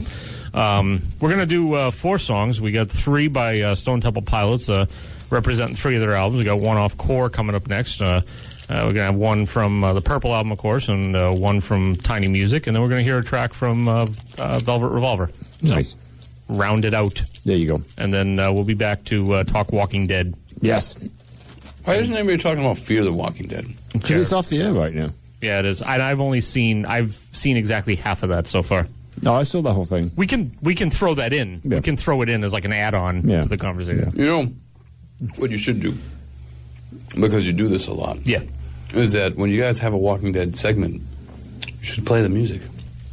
He has done. I have. I've done that. Yeah, I've done that before. Well, see, that's what kids don't take cold medicine. Yeah, you don't pay any attention to this program. Kids don't take cold medicine because then you'll end up forgetting. What is happening here? Damn cramp thing in the back of my leg again. Oh, I thought you were making a reach for something. No. Steve's having cramps. Yes. Time for more music. There it is. Here's a Scott Weiland block for you. SNS on BIM. Bridgewater's Saturday night soundtrack with Rob Hicks is all request. Call 508-531-1303. The classic is our part. What we rock is up to you. It's Velvet Revolver, 91.5 WBIM Bridgewater SNS radio show. Rob Hicks, Jared Barbetta, Steve Rimmer. It's 8:34. My understanding that there's actually people listening to us right now. Yes. Yeah, the people in the foyer. Yep. Oh, well, thank you for listening, Yes, people in the thank you. foyer. Yeah, we gave her candy. Well, that's good. She accepted candy from strangers. Yes. Well, you know what? That's fine. She's obviously not learning anything here. Yeah, no, not at all. But it's good because it's almost like, isn't that like a promotional item? Like if the radio station gives away candy and so forth. I mean, it should actually say SNS on it or something like that if it was going to be truly promotional. But And this is the one time I wish we had a pen. oh, god damn it! Yeah. Well, you know, she's downstairs, so they have probably 40,000. They probably do. They're probably making the association right now the fact that we're the ones that dumped all those pens on us, and they're like, oh god, we probably shouldn't be those listening guys. to them. Yeah. They're weird.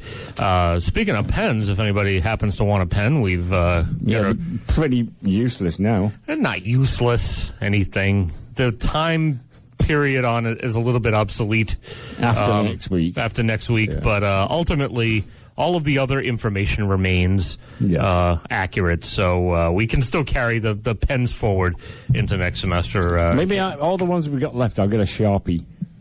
And I'll change the time.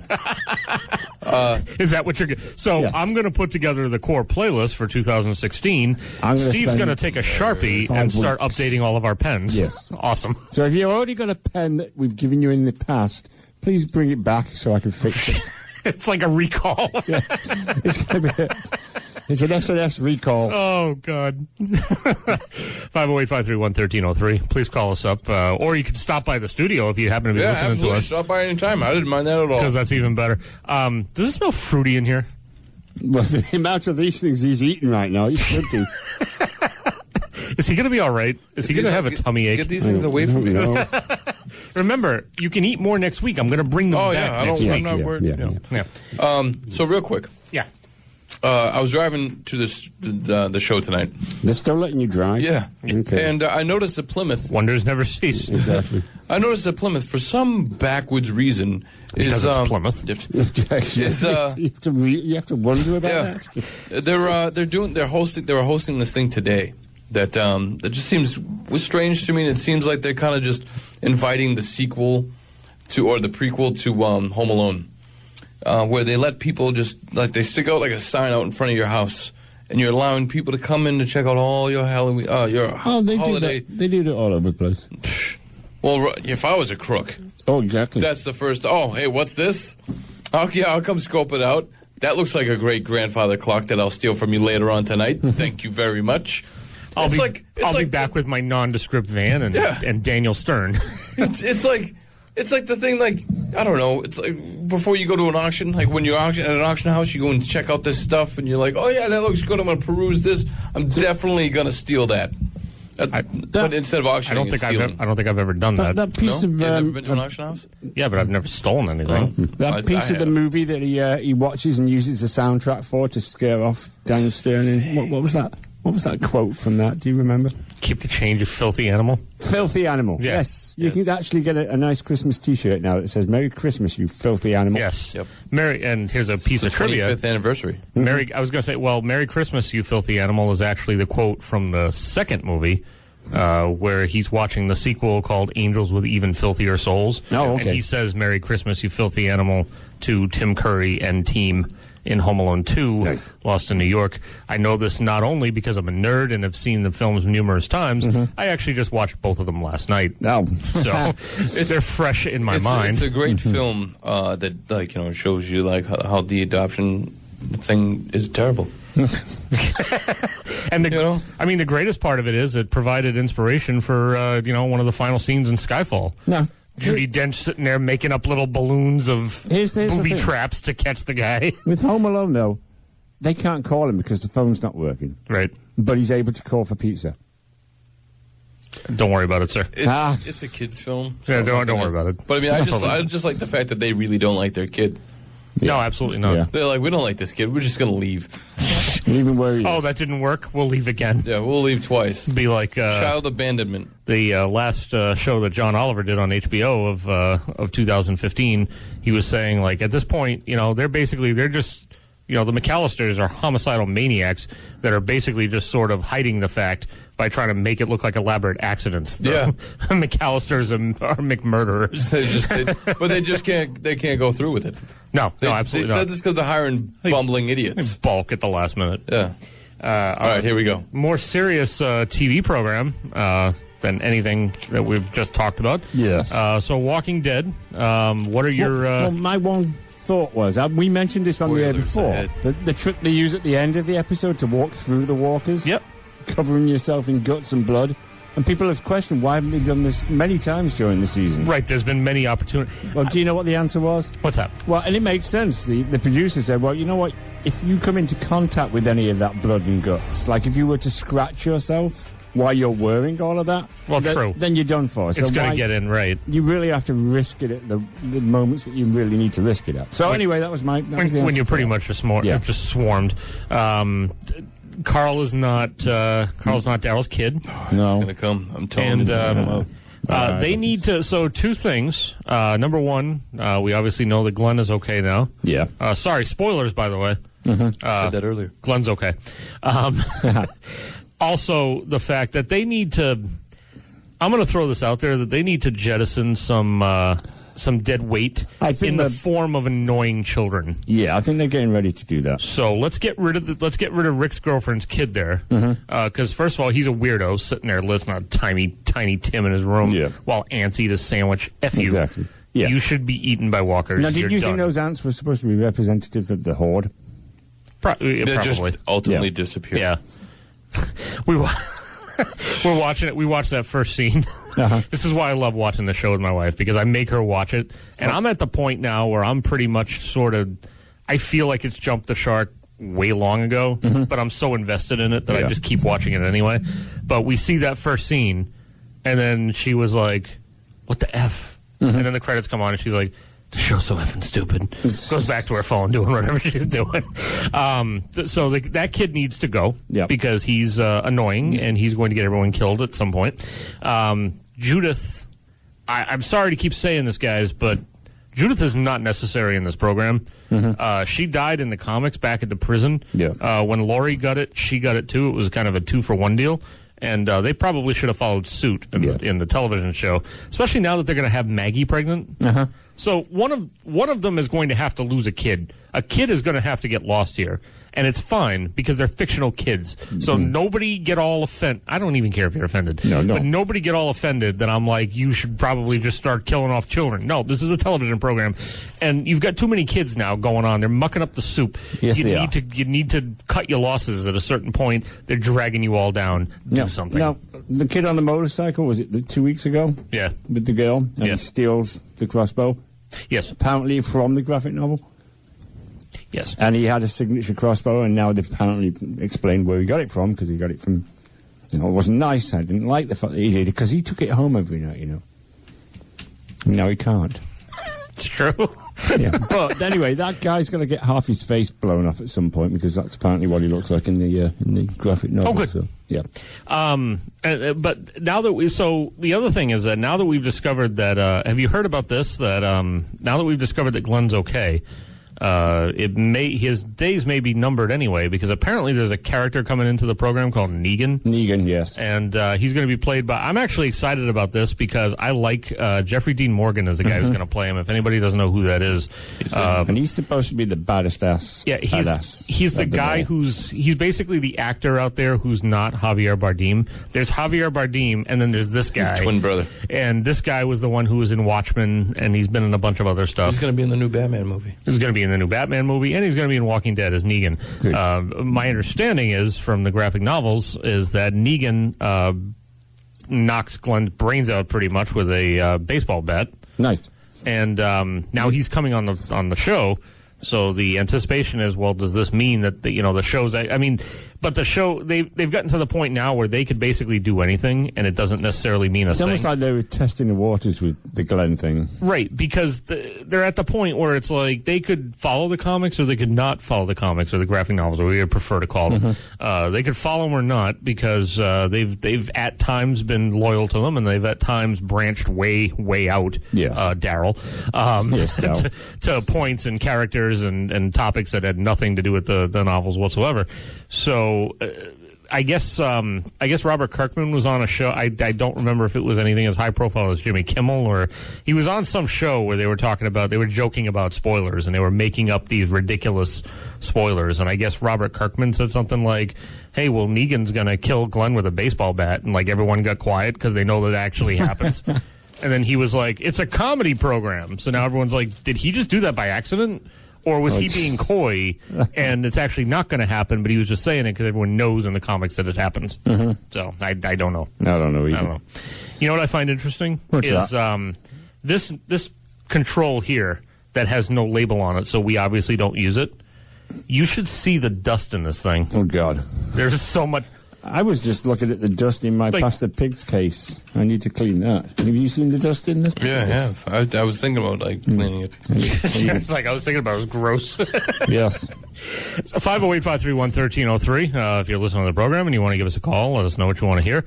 Or you could just come up and tell us. You what could want just to come hear. up and tell us too. So that's fine. We're Either doing way. Classic Rock until 11 o'clock. We're old school. So until 11 p.m. we will be here. Maybe that's a good sign though that we're not going to, right until 11 p.m. and they're going to be fine with it because we're cool. Oh yeah, she said that she's here until 3. Yeah.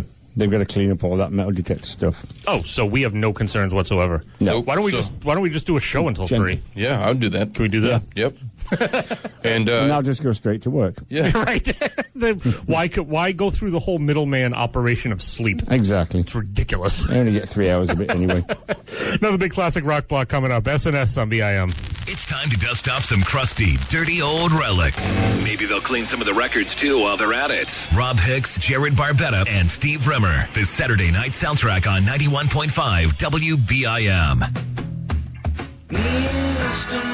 Soundgarden at 91.5 WBIM Bridgewater. SNS radio show. Leonard Skinner before that had a big block of Beatles. We had a medley from Abbey Road there, and also Paul McCartney with Venus and Mars. Rock show, Rob Hicks, Jared Barbetta, Steve Rimmer coming up on 9:07. If anybody thinks that, being up here is so glamorous, doing this program, we're living in the lap of luxury here. Let me tell you, first of all, the good news is I finally got my tax return. Oh, you did? Oh, yeah. Good. After all of the hemming and hawing and arguing and everything. And I think I told Jared a story a couple of weeks ago. Yes, you did. About when we visited the IRS offices. I bet that was fun. I went in the morning and my wife went in the afternoon. And a security guard was involved briefly when my wife was there, but everything ended up being fine. Okay.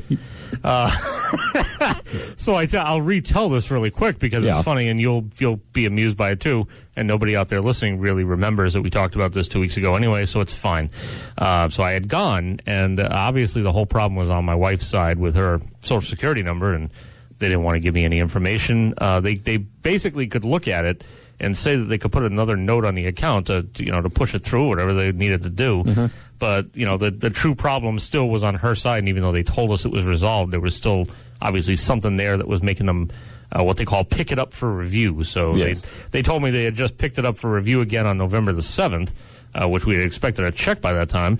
But they couldn't give me any more information because she wasn't with me at the time, so they couldn't give me anything involving the social that it was involved with. So I texted my wife this information upon leaving the IRS office, and I had actually made good time because I got there early in the morning and waited in line for like an hour and a half. Yes. And got in, but I got out. The payoff there was I got out of the office by like 9:05, so I still had the whole day ahead of me, and texted her and informed her of this fact, and her text back was ominous and scary because she said, so I should go in the afternoon.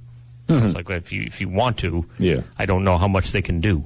And she said, that's okay, I'll just go in the afternoon. So I texted back, and I said, don't get put in jail because I'm going to the movies at 12, and I'm not going to be available to bail you out until at least 2:45. Yeah. And she texted back, okay. So 2:45 rolls around, I walk out of the movie theater, and I haven't heard anything from her, so I send her a text and say, how did it go? And she sends back, you don't want to know. And I said, that's pretty scary. What does that mean? And she's like, how did you not go off on her because she is a bitch? Oh. So I was like, wow, okay. So how did that go? And then I had a further conversation with her on the phone where she was telling me about how she was basically, saying that there was no reason that they shouldn't be able to do this and so on and so forth. And she's like, and then, at that point, the security guard comes over. And I was like, I'm not afraid of you. And I was like, oh, my God. This is exactly This is exactly what I was afraid of happening. Yes. But the end result, now the thing is, now she is of the opinion now that because this all happened and because she went down there, miraculously, that's why we got our return. And Of course she is. And I was like, well, no, I think it was probably just going to happen anyway. She's like, no, they put a note on the account. They don't want this crazy woman coming down to the office anymore. And they put a note, just give her the friggin' return. So the good news is we got the return. Good. The bad news is I just paid $3,400 for your truck. of repairs on my truck, which includes new brakes and new transmission. So I guess yay. Yay. But no. No. I mean, luckily we still have taxes left over, and I mean, had we not gotten them ahead of time, I would not have had the money to do that work. And I brought the truck in to do the work immediately because I think about a week or two ago was when I started noticing smoke coming out of the hood. When I came back from just doing some routine errands, and I said that's probably not. That's probably not good. You want to, of course, throw into all of this cost the $400 that I had to pay to rent a car from last Saturday to Thursday. Because I had to get around and I had to get to work and all these other things. Stupid sleep study that I had to go to that Sunday night and needed a car for that. Was it a good rental car, though? It was a Toyota Corolla, and I got to tell you, I mean, well, I think it's very basic as far as rental cars go, but I was floored because of the fact that I'm simple, I'm very easy to please, and I discovered the Bluetooth on that thing, and hooked my phone up to it. Holy God. I could control my phone with the radio dial. Yeah. That is the most amazing thing I had ever seen in my life. Bluetooth is amazing. Oh, my God. And everything was automatic. It was automatic windows. It was automatic locks. There was an alarm. There's Bluetooth. There's all this. And it was great for 5 days. Yeah. And then I brought the thing back, and I got my truck, and it was fantastic when I got in the manual windows. Yeah, it was fantastic because right after I got the truck back from the transmission place, I went to have it re-inspected because I've been driving around with the R on my truck from like August. That situation's taken care of, but there again, they back the truck out of the bay after they've inspected it. I get in. What's the first thing I got to do? Lean way over here and crank my passenger window up. Yeah. And I was like, you know what? Maybe next year, if we miraculously get our taxes on time, or if I should get a bonus from my work, combination of the two would be even better because I'm probably going to purchase a vehicle, like a regular car. Nothing fancy, but just a car that I can drive because I don't need to drive my car. I don't need to drive the truck to the dump. I need to drive the truck to the dump. I don't need to drive it to work. What's Jared got to do with his trash then? Well, I'm going to keep the truck. That's the thing is I'm going to keep the truck because I need it for the dump and things. Yeah. But I don't need to drive a truck to like Quincy 2 or 3 days a week for work and all that stuff. And I want Bluetooth. Yes. I want it so bad. It's amazing. It's incredible. Car. I have it in my car, and it's great because I'll just put on music, listen to something, and I'm like, I got to get out of my car. I get up, I'll go out and get to the mailbox, and come back. And it just picks up right where it left off. It knows where. We were driving around someplace, and I got out of the car. I was at Hannaford or something. I went in to get some stuff, and I came back, and my wife stayed in the car, and I came back in, and she was like, "I knew when you were coming back." Because the radio started playing again. Yep. Because it sensed my phone, as I was walking towards the car. I was like, that is the most amazing thing I've ever seen in my life. Yeah. That is great. Incredible. I love it. I want that. Yep. And then I had to return the damn thing and just get my best thing about rental cars is you can go from fourth gear to reverse in one easy movement. True. That's true. You can do that as well. Absolutely. The other thing that I got to throw out there is as much as it costs and everything, the people at the place that I went to, it was called Total Transmissions in Kingston, and they're very they're very attentive to your needs and the stuff that you're waiting for, or the things that can be inconvenient, like I live probably 1.5 miles, 2 miles away. I got to drop this thing off, and now I have no ride back. They have this old guy. He's got to be like 85 years old, 85 years old, called Pops. And he just drives you wherever you... And you're quite willing to be in a vehicle with this guy behind the wheel? I was, because I really didn't want to take a taxi or walk. Yeah. So they would, I'd say, well, I'll figure that, I'll drop it off at such and such a point, but I just got to figure out how I'm going to get back home. Oh, don't worry, Pops will drive you. Who was Pops? Pops is this old guy. He's straight from greeting people at Walmart. With a hearing aid, smoking a cigarette, but he gets you where you need to go, man. Yeah. And he's willing to just drive you all over the place. Like, when I dropped the rental car off at Verk, I was, like, trying to coordinate with them, and I was like, I had to drop the car off, and, then I'll come up and see you guys. I'll just take a taxi from Verk. She's like, I'll just send Pops to Verk. I was like, I don't want to make him go all the way to Verk. She's like, it's just in Plymouth. I'm like, if he wants to, I don't have a problem with this whatsoever. But then it's awkward when you're sitting in a car with someone like that because you don't know, like, I have nothing to talk to this guy about. No. He's 85 years old. You could talk about his impending death. He has nothing.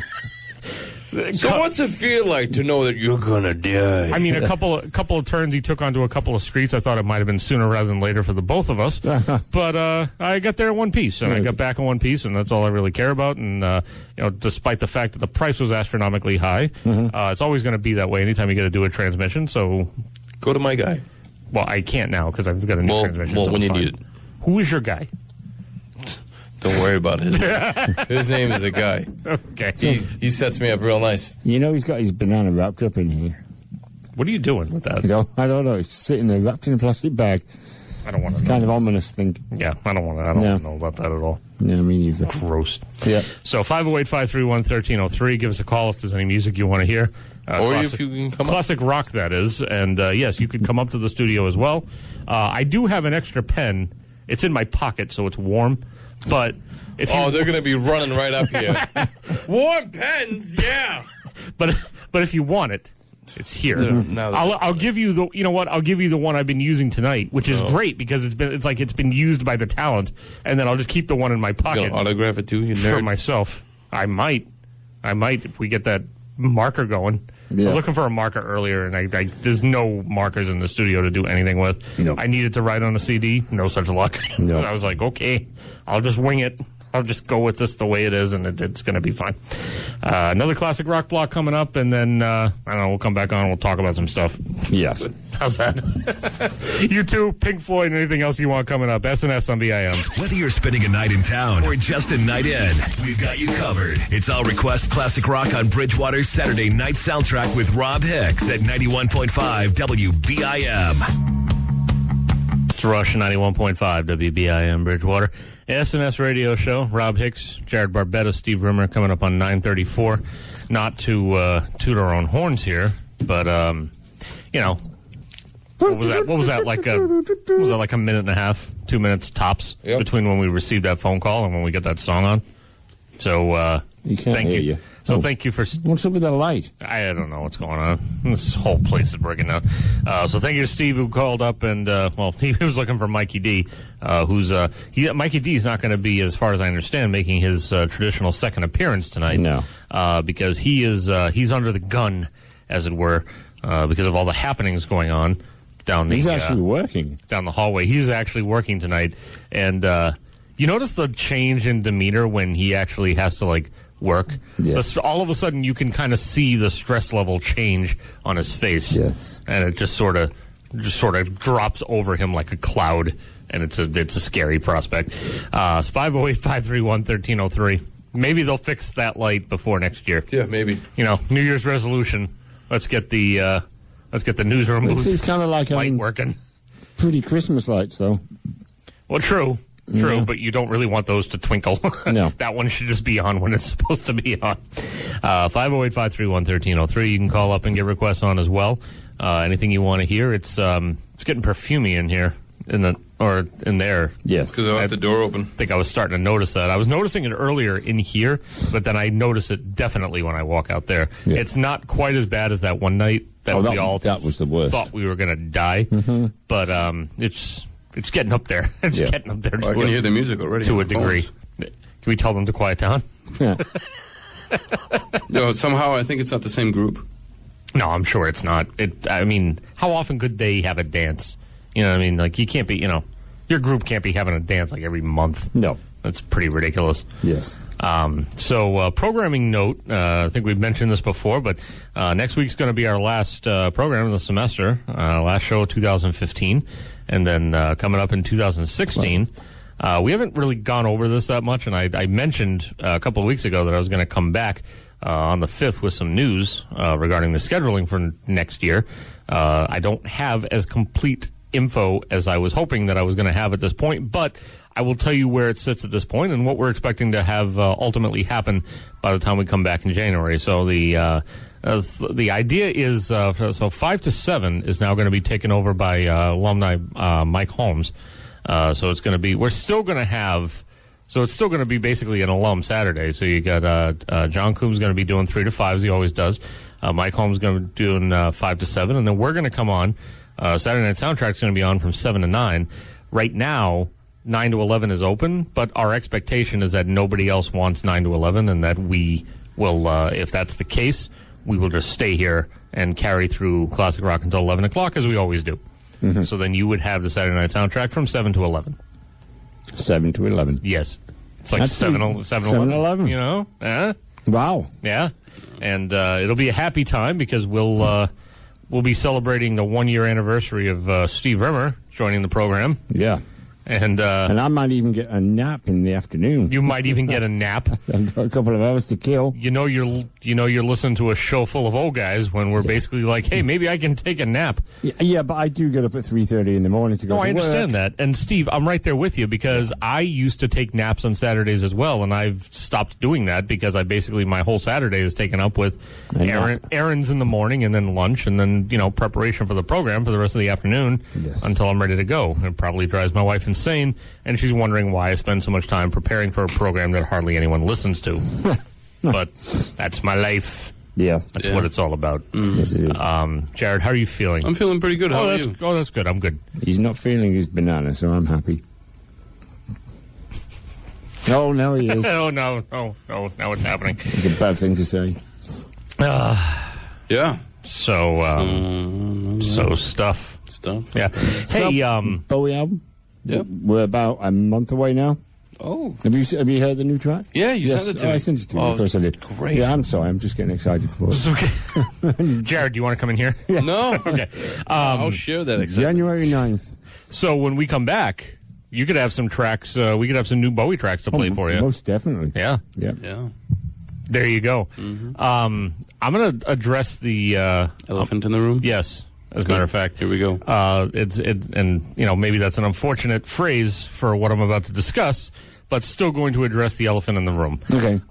Here's my question. This is sort of like a yay or nay thing from you guys. Jared may already be disqualified from this because he's going to give me the whole "I don't dig blonde" spiel, so it's not even gonna qualify. But Amy Schumer's all over the place, right? Yes. We see her. I just looked at the Pirelli photo shoot. That's exactly what I was about to talk about. Yeah, well, you should see some of the photographs. They're incredible. I've seen a few of the photographs already, and that's actually what made me think about it. So Annie Leibovitz, obviously of Rolling Stone fame, and just phenomenal photographer in her own right for 4 or 5 decades now. Yep. Yoko Ono's part of that. Yep. Patti Smith's part of it. Yep. And the Pirelli calendar for 2016 just finished. I think it's all done shooting now, right? Yes, it is. And Amy Schumer's part of it, and some of her photos she's got the black and white one where she is. That's the photo. Right. Where was that the only one that she did? Okay. Yeah. I saw a couple, but I think maybe it was just like behind the scenes. Well, yeah, that's the only one that made the calendar. Okay. So, and she's topless, but she's got her arm strategically, and the legs are going. And my question is for an Amy Schumer question, because you see her all over the place, and the media has been oversaturated with her. Is this a hot or not situation?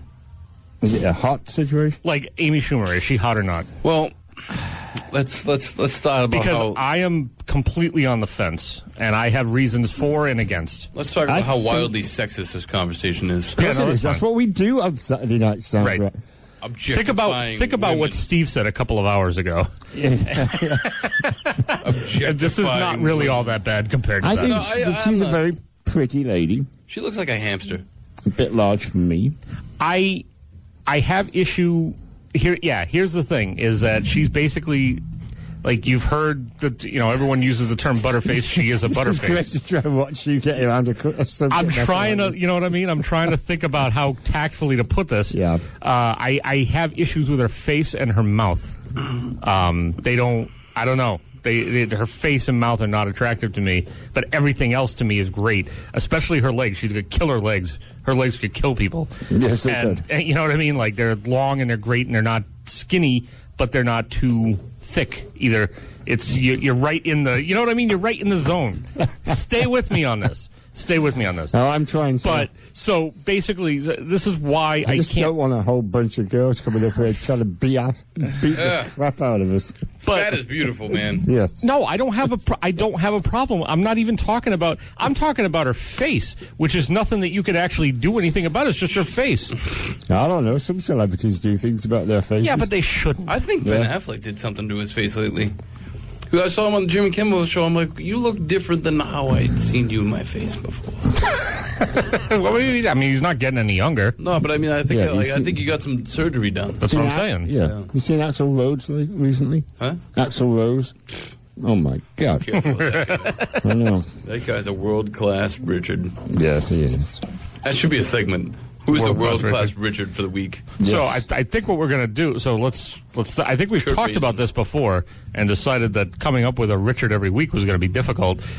We could do it. I think we also, or the other thing that I think we are going to put into play is doing the FCC violation of the week. I got it this week. Well, you got it this week, yes. Thank you. So Taking a bow. I think we went a couple of shows.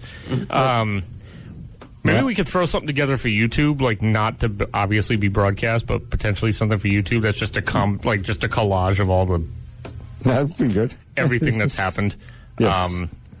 I don't know. I agree with that. Yeah, let's do that. Let's make that happen. I'm playing with whether or not that's a good idea. Oh, it's a phenomenal idea. But I'm leaning in the direction of good idea. Because that will give people thinking like, oh yeah, I got to listen to this show so I can listen to these guys muck up. This show's edgy and fantastic. On the edge. And and here they are being sexist again. Yes. Which we do on a regular basis. Right. Good listeners. Yeah, by the way, I like how Jared's getting all horrified. I mean, come on. Of all guys to get horrified. I think Jared, I think that's because of all the medication I've been taking. Probably. It's just like mellowing me out. I'm like, man, come we on. shouldn't be objectifying women. Everything's great, While man. Steve, check out these photos That's of what these girls. Charles Manson said. Hey, what's are we ever gonna? Is there gonna be resolution with Criterius or not? Should we drop this story? I don't know because he keeps on like sending out messages saying like patience is a virtue and stuff like that. So I don't know exactly. He's a freak show. Yeah. So you're not getting anything. Is essentially what this is coming down to. Yeah, I mean, so in my mind, it's in the back, like way back of the grill, just like marinating. Right. And I'm just hoping that maybe one day something will show up and it'll be a nice, pleasant surprise. That's my idea. So there still has been. So there's still correspondence going on of some. Oh yeah, of some like every note. once in a blue moon. Like you'd be like, man, patience is all right. It's a good thing to have. So I mean, I don't know. This guy's still got your address, yes? Yeah. Okay. Yeah. Good luck with that. Important to note. Yes. Yeah. So hopefully Jared will be back with us in January. Nothing horrible happens to him, and if it does, just remember the name Criterius. And an investigation will be launched, and we'll figure Yes. it out. Another big block of classic rock coming up, and then more requests. If you have them, call us up and let us know. We're only on until 11. You got an hour and 15 minutes, so make it happen. 508-531-1303. You listen to SNS on BIM. The Saturday night soundtrack with Rob Hicks is on 91.5 WBIM. Bridgewater's weekend all request classic rock experience. It's Bad Company. 91.5 WBIM Bridgewater. Saturday night soundtrack.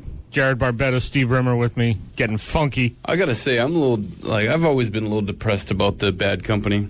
What do you mean? Well, I always thought Bad Company. That sounds, like a band with some meat on it. Like a Motorhead type of thing. I'm like, Sure. oh yeah, this is gonna be great. I put it on. I'm like, Yeah, but the hell is they this? started off good, but then they kind of lost track. Yeah, I mean, it's weird because that's the best song off that album by far. Yeah. They got to that point where it was like, you look at the original Bad Company album, virtually every track was great. You look at the next couple of albums, I mean, you can pick several tracks off each one Then you get into this part where they're doing Running with the Pack, they're doing that one, and it's sort of like I can pick one song off of each of these albums that I want to hear, and other than that, I'm good. I had front row seats to see them once, and it was one of the most disappointing gigs I've ever been to. More disappointing than Steve Miller? Well, that we just got up and left, but we were kind of obliged to stay because it was a friend I was with that was the Bad Company fan. No, they'd gone over to the West Coast and they'd come back. They'd come back to England with that West Coast foreigner type sound, and it was like, no, this isn't Bad Company. This is now Steve gets up in the middle of it, bugger this, and just leaves. Bugger this. That missed, by the way. I noticed. Thank you. So Joe's not a good shot. We discussed a couple of hours ago, of course, Scott Weiland's passing, and another icon who just passed on Friday, which actually depressed me more than Scott Weiland going, is Robert Loggia. Yes. Just passed away at the age of 85. He'd been in, tons of stuff. I just remember him with that fucking big keyboard. The effing big keyboard. Oh, yeah. And big with the big keyboard. I remember him as Frank in Scarface. I'm giving you orders, blow. Was he in Godfather 2 as well? No. Wasn't he in any Godfather movie? No. Sorry. Damn it. He was in Independence Day, if that counts. The other thing that he was in is a fantastic commercial from 1998. I don't know if any of you remember this one. It was a Tropicana commercial that was basically making fun of celebrities who come on and make appearances. So he came on and made an appearance with this kid, and it was the Tropicana kid. And again, this was a commercial that reaches back about 17 years ago or so. 17? 17, I think, yeah, because it was 1998. Try some new Minute Maid orange tangerine. It's got calcium. Then I'm not drinking it. Oh, no, it's sweet. You like it. I don't believe you. Well, then who would you believe? I don't know, Robert Loggia. Because he was such a big name. Oh, Robert Loggia. Billy, your mother's right. New Minute Maid orange tangerine tastes great. This got as much calcium as milk. If you say so, Mr. Loggia. Yeah. This is great. Enjoy your breakfast. New Minute Maid orange tangerine with calcium. Yeah. Because, he's like one of those guys that nobody knows unless you saw his face. You're like, oh, that guy. I'm so glad that his name is Robert, Lasagna. Yeah, I first time I ever saw his name, I was like, whose name's Loggia? That's a weird name. Then you saw that he was like a mild celebrity. I wonder how much his net worth was. I wonder. You could probably Google that. I don't know if that came over on the airways. I would like. Yeah, it did actually. I would like to think that that's for us. It's not. It's not for us. No, it's not. If you want, you can call us up 508-531-1303. We still got one more classic rock block coming up, so we can make your request part of it, or not. If you don't want to, that's fine. If you don't want to, you know what? That's fine. We don't care. Bugger you. Bugger you. That should be the new one. You know what I'm going to do? I'm going to stand outside in front of your house, and when you invite me in for some milk, I'm going to be like, No. I'm just going to stand right here and stare at your house. I think we drop you're Richard and we pick up bugger you. And you can say bugger you over the radio over here. Can you not say that in England? No, you could probably say, as long as people didn't really understand what it means. Well, I think everybody should understand what it means. Yeah, I mean, if it's coming from the country of origin, I could not say on the radio. But I mean, the thing is that, you could say screw you on the radio, and it means the same exact thing. You just can't say the F word. Oh, okay. You know what I mean? So if you can you can't say the F word. Right. So so the point being, though, is that the sentiment is the same. The words mean the same things. You just can't say a particular word that means the same thing as these other two words that you can say, which is friggin' stupid. Yeah. Friggin' is a substitute for the F word that you can't say on the radio. But you can say friggin'. But you can say friggin', or you could say freakin' if you wanted to. Well, you just think about how... You could say flippin'. They all mean the same thing. There's only one of them that you can't say, unless you're Steve Rimmer. Think about how far, think about how far the censorship has gone, though, right? Because, back in the day, it used to be Sam Hill, right? You couldn't say Sam Hill. Because, why not? Because that was, another, fill-in for something else. What the hell? What the hell used to be Sam Hill? No. And then you have that little cowboy guy from the Warner Brothers cartoons. Yeah. And Yosemite Sam. Yeah, Yosemite Sam. So he used to run around going what the Sam hell all the time. And then now you could totally say what the hell all over the radio. And now on TV you can now say the word. Yes. So but before if you have a particular rating on your program. Yeah. Well, like No, PG-13 movies, you couldn't say the F word. Now you can say it once. Right. Yeah, in Europe, it used to be a timed thing. There were certain things you could say before 9 p.m. and then things that you could say after 9 p.m., things that you could say after 10 p.m. I find it funny, some of the, and I mean, all of it is arbitrary. Some of the rules that have come up, I mean, you reach back like 40 years ago now, when All the President's Men came out. That movie got a PG rating, and they used the F word like 10 or 12 times. Mm-hmm. But it was a historical film, and it was considered to be of historical importance. Yeah. So it got a PG rating on an appeal because it was originally rated R because they used the F word like 10 to 12 times. But then they came back and said that's fine because it's a historical film.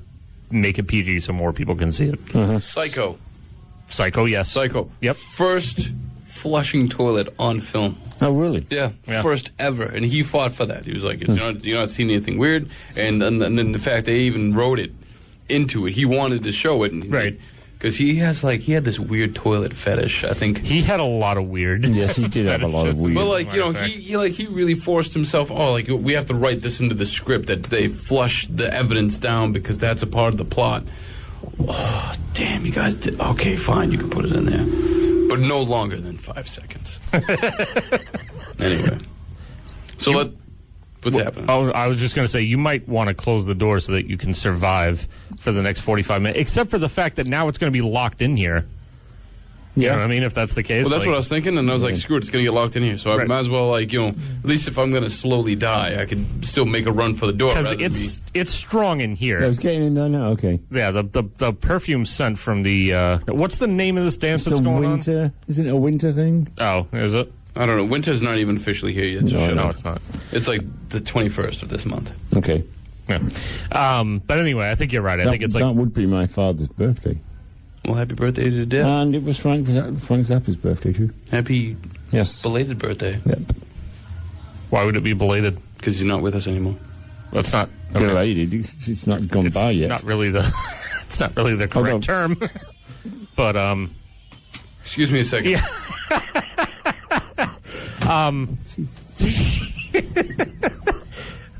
He should probably go down there and tell them that they're too darn loud. Why did you have to slam everything? I wanted to make a point. And you are so... Okay. If you're making a point, that's fine. Yes. I was going to say, and you make fun of Mikey D. I'm Mikey D! Do you know that's where my name is derived from? The word jarring, which is loud. I think you've explained this before. Yeah, I can agree to it. And when you did, you explained it loudly, if I recall. Mm-hmm.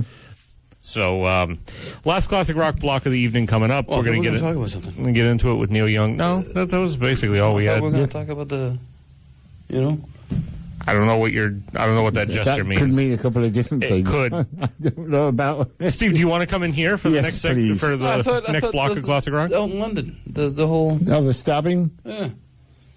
Yeah, I don't know. Maybe the next block. You want to talk about it in the next? Yeah. All right. Next one. Usually when we close the show, we sit here with not a whole lot to talk about. We just wait until it's time to close the show. Remind me, because we'll mention that in the next block. Because we're stubborn and we don't want to leave a minute before 11 o'clock, so we just stretch it out and wait it out. Well, especially now that she's going to be down there until 3 a.m. And say a lot of things like, stuff, huh? Stuff and stuff. Stuff and things. And you stuff something more than once, maybe double stuffed. He always manages to get there in the end. Oh. Okay. Show wouldn't be the same without you, sir. No, it wouldn't be. I think you even, you noted that, one time you were alone, it was just you, and you're like, man... it's so different when you're not here. Yeah, it was probably I think it was 2 weeks ago when you came in at 9 o'clock, and I was like, thank Christ, because I'm tired of talking to myself. Yeah, and then you got to wonder, what the hell were you doing yourself before I showed up to this? I mean, I was just talking a lot less. Yeah. That's basically what it was. And now you're having too much fun, aren't you? I'm having a blast. Yeah. I was crying earlier by laughing, so. That's great. That was good. All right. All right, here we go. Big block of classic rock. Neil Young to kick it off next. SNS on BIM. Those major market stations have high-profile sponsors. Hosts with 30 years of experience and over 20,000 watts of power. Well, we have a British guy. Check and Mates. Steve Rimmer is on the Saturday night soundtrack on BIM.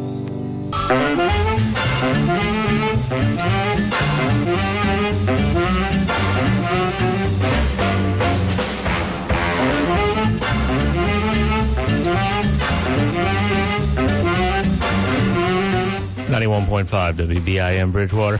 Saturday night soundtrack, just about ready to wrap up for another week. Rob Hicks, Jared Barbetta, Steve Rimmer, 10:47. And another one of those shows that just went by way too quick, as it always does every week. Even though we're doing 6 hours, it still goes by fast. Yes, it does. Yes. So we were supposed to remind Steve of something in this segment. Yeah, I remembered. Okay, good. Because this is the problem with having old people, just in general. I'm not talking about you, I'm talking about me and just all of us who are not college students. The memory cells are not what there are we talking anymore. about again? I don't know. No, me neither. What's the name of the station? No. Okay, so go for it, because I don't remember exactly what we were supposed to tell you at all. Well, no, it's San Bernardino, what happened this week. Oh, yeah. Which is pretty nasty. Terrorist incident. Yes. On a major scale again in this country. Yeah, so they turned out to, the woman, I don't know about the guy, but the woman turned out to have pledged allegiance to ISIS and all that junk, exactly. right? Well, anyway, no, it's just to make a comparison. They just had one in London. A terrorist incident. When you say just? As in today. Oh, really? Yep, in a tube station again. So That's a train station for those playing at home. well, it's underground. But here's the difference. It's like a tube station sounds dirty. You get a terrorist attack in this country, you get 14 dead, 17 injured. How many guns, I don't know. This guy had a 3-inch knife. Oh, yeah, I'm seeing it right now. Yeah. It actually says on the CNN website, by the way, it says tube station. Yes. So there you go. It is a tube station. No, I'm just saying, they had one mass shooting in England, and it was probably about 25 to 30 years ago, and they banned guns. Completely just got rid of them. Oh, that was it. Bye-bye. And they haven't had one since. If you want any sort of attacks now, you've got to use 3-inch knives. So it's a difference. And again, at 5 minutes to go? Yep, that's how it works. BIM. Hey, you knuckleheads. Oh, of course. Oh, man. Yeah, old man is right. Just, he even echoes on the telephone. He does. What's up, Mike? Are you saying that I'm loud? Well, we know that. Hey, I'll be heading out soon, so I just figured I'd give you a call. All right. Well, you have a good night, Mike. All right, I'll catch up to you cats next week. And did you play that other Journey song? Oh, crap, no. You friggin' cement heads. Well, it's not the same if you're not here. No, it's not. Oh, yeah, that's true. Never is it? But your record is in good hands. I'll bring it back to you next week. Oh, yeah, I know that. All right, hey, you cats go. Have a good weekend. Have a good week. I'll catch you next Saturday. How's that? All righty. Okay, all right, sir. bye. Take care, Mike. Yep. He's so belligerent. Even when he's saying hello to us and appreciating us and then leaving, he's like, I gotta go, bye. Yes. Jesus. I try to, not often because I don't spend my time doing this, but I try to envision Mikey D interacting with the world, not outside of the Bridgewater campus, just living his life. You know what I mean? I can't see him anywhere else but here. And it's difficult to envision. Yeah. So how much of that 52-ounce bag did we tackle here? And we may have got through 15 ounces. Okay. Well, I'll be bringing that back next week. Yes. And then, like I said, Jared can just give it away in the street at the end of next week, if depending on how that goes. Now, do we know the actual date that the campus shuts down yet? I don't, but I'm going to call it. At this point, I'm basically calling it next week's going to be our last show. Oh, no, I know that. But as far as the campus goes, I don't actually know. I don't know when everything shuts down. Be around next Saturday, or will they be already? I think they will, because next Saturday is going to be next week is the week of finals in general. Okay. So usually that week they're definitely there. That's when the bomb threats come in. Right. I know that. Oh man. And they just had one today in Brockton. They banned bombs, and now there's no more bombs. Brockton High School, every time there's an exam sequence coming up, that's what they have is bomb threats. It's Brockton. If you're going to do it. Oh, nice. You know what I mean? Not to be. They can't hear us in Brockton. We're okay. It's Brockton. You know what I was amazed by, though, is when I left my house in Kingston, I could actually hear. I listened to BIM all the way from Kingston to here. And I was able to listen to it the whole way. I think it's got atmospherics got to do with it or something. I have no idea. I didn't think that used to be possible, but I feel like the past couple of weeks I've been able to pick it up, further and further back. The fact that I can pick it up stationary in my yard in Stoughton. The minute I start to drive away, I lose it until I get to that exit 16B. Weird. Yeah, it's weird. But anyway, if any of you ever have any of those problems, It's not really a problem because it's Live streams. 21st century and you got live stream. So livestream.com, free website. It's also a free app at the iTunes and Google Play stores. You can check it out there, download it, and just search for WBIM on there. There's no buffering. There's no issues. It comes in crystal clear. If I can do it, you can too. Right. And if there ever, you can rest assured that if there ever does end up being any kind of a problem, Peter George is on top of it. He's a guy who's in charge of coordinating between us and Livestream, and he gets it going pretty quick if there's ever any kind of a problem, which I think there was like at some point within like a month or two, and then he got it squared away. What is that? I'm just getting some free coins on my slots game here. It's too bad that they're not actual coins. Yeah, I know. If they were actual coins, then I would actually play a slots game on my phone.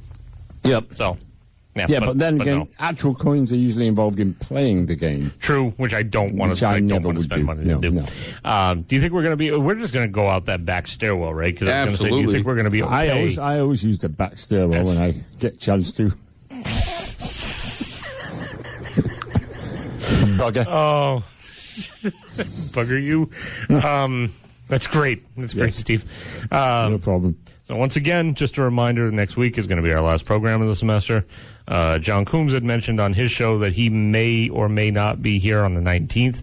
I think that's wildly optimistic. I don't think the building is going to be open on the 19th. Oh, okay. 19th is way too close to Christmas. Yeah. I'm going to say, so that we don't have to go through the pains of figuring out and maybe not and planning or whatnot, December 12th is going to be it. Yeah. It's going to be our last show. I'll be too crazy busy. Yeah, it's going to be nuts. Everybody's nuts at that point. Just trying to get everything all My wife away. went to Kohl's today. She had a $30 coupon or something. Good luck to her. No, she looked at the lines, turned around and went out. Yeah, Kohl's lines are always absolutely ridiculous. But the only good thing about Kohl's is that everything is, you go into that place and you end up paying 50 to 60% less than you think you're going to pay every time. That's why she wanted to go. Even when you see even when you see the sale tag or the price that it's actually marked down to, it ends up being even less than that when you get to the register. It really does. We always get the Kohl's, my wife will get Kohl's cash and stuff, but then she'll give it to me because she'll be like, well, I don't think I'm going to use this in this time period, but if there's anything you need, and I'm like, yoink, I'll take that. Yep, she's got a $30 Kohl's tax cash, and I think she's got a coupon for 30% off or something, which it's also something like that, compound against whatever they've got on sale. So, and they always tell you that you save some ridiculous. I bought 2 sweaters from Kohl's like a week or two ago. They told me I saved like $120. I paid like $30 for 2 sweaters. I mean, they're nice sweaters. They're like Izod sweaters, but it's like, did I really save $120? Really? No, because they're never full price no matter what. Correct. So. That's basically it. But they're trying to make you feel good is basically what it is. Got to feel good. Yes. So, so we're going to be back. Next week. That'll be the last show for 2015, which seems unreal. But we will. But we will be back in 2016. We'll be doing a 7 to, show. Yep. I'm hoping it's 7 to 11. I'm crossing my fingers and toes and pretty much anything else that I can cross without causing myself pain. And I'll be sneaking into half.com during the few weeks we're away and buying a few select items to bring to the show. Oh, nice. Yeah, I do a couple here, a couple there. The wife doesn't really notice. Hey, wife, come listen to the show that we recorded last night. So here's the thing. Steven, because she calls you Steven, which I love. I want to call you Steven here on the show, but then I feel like that's something I just shouldn't do. No, wife and mother. Yeah. So, anyway, so she'll be like, Steven, why don't we listen to the program? Remember to cut it off before 5:55. Okay. Or whatever it ends up coming out to be. Yeah. Oh, you know what? You don't need to listen to this last segment. This last segment's fine. This is nothing. Just say goodnight. This is nothing. It's just good for like 12 minutes? Yes, for 12 minutes. It's totally fine. Yes. Don't worry about it. Don't stress. Don't fret. It'll be okay. You all right, Jared? Oh, I'm good. Okay, good. Just making sure. He is good. All right. Here we go. Saturday Night Soundtrack signing off. We will see you next week for our last show of 2015. I'm going to keep saying it, and it still doesn't seem real. It's ridiculous. Leonard Skinner to close it out. Give me back my bullets. SNS on BIM. Bye.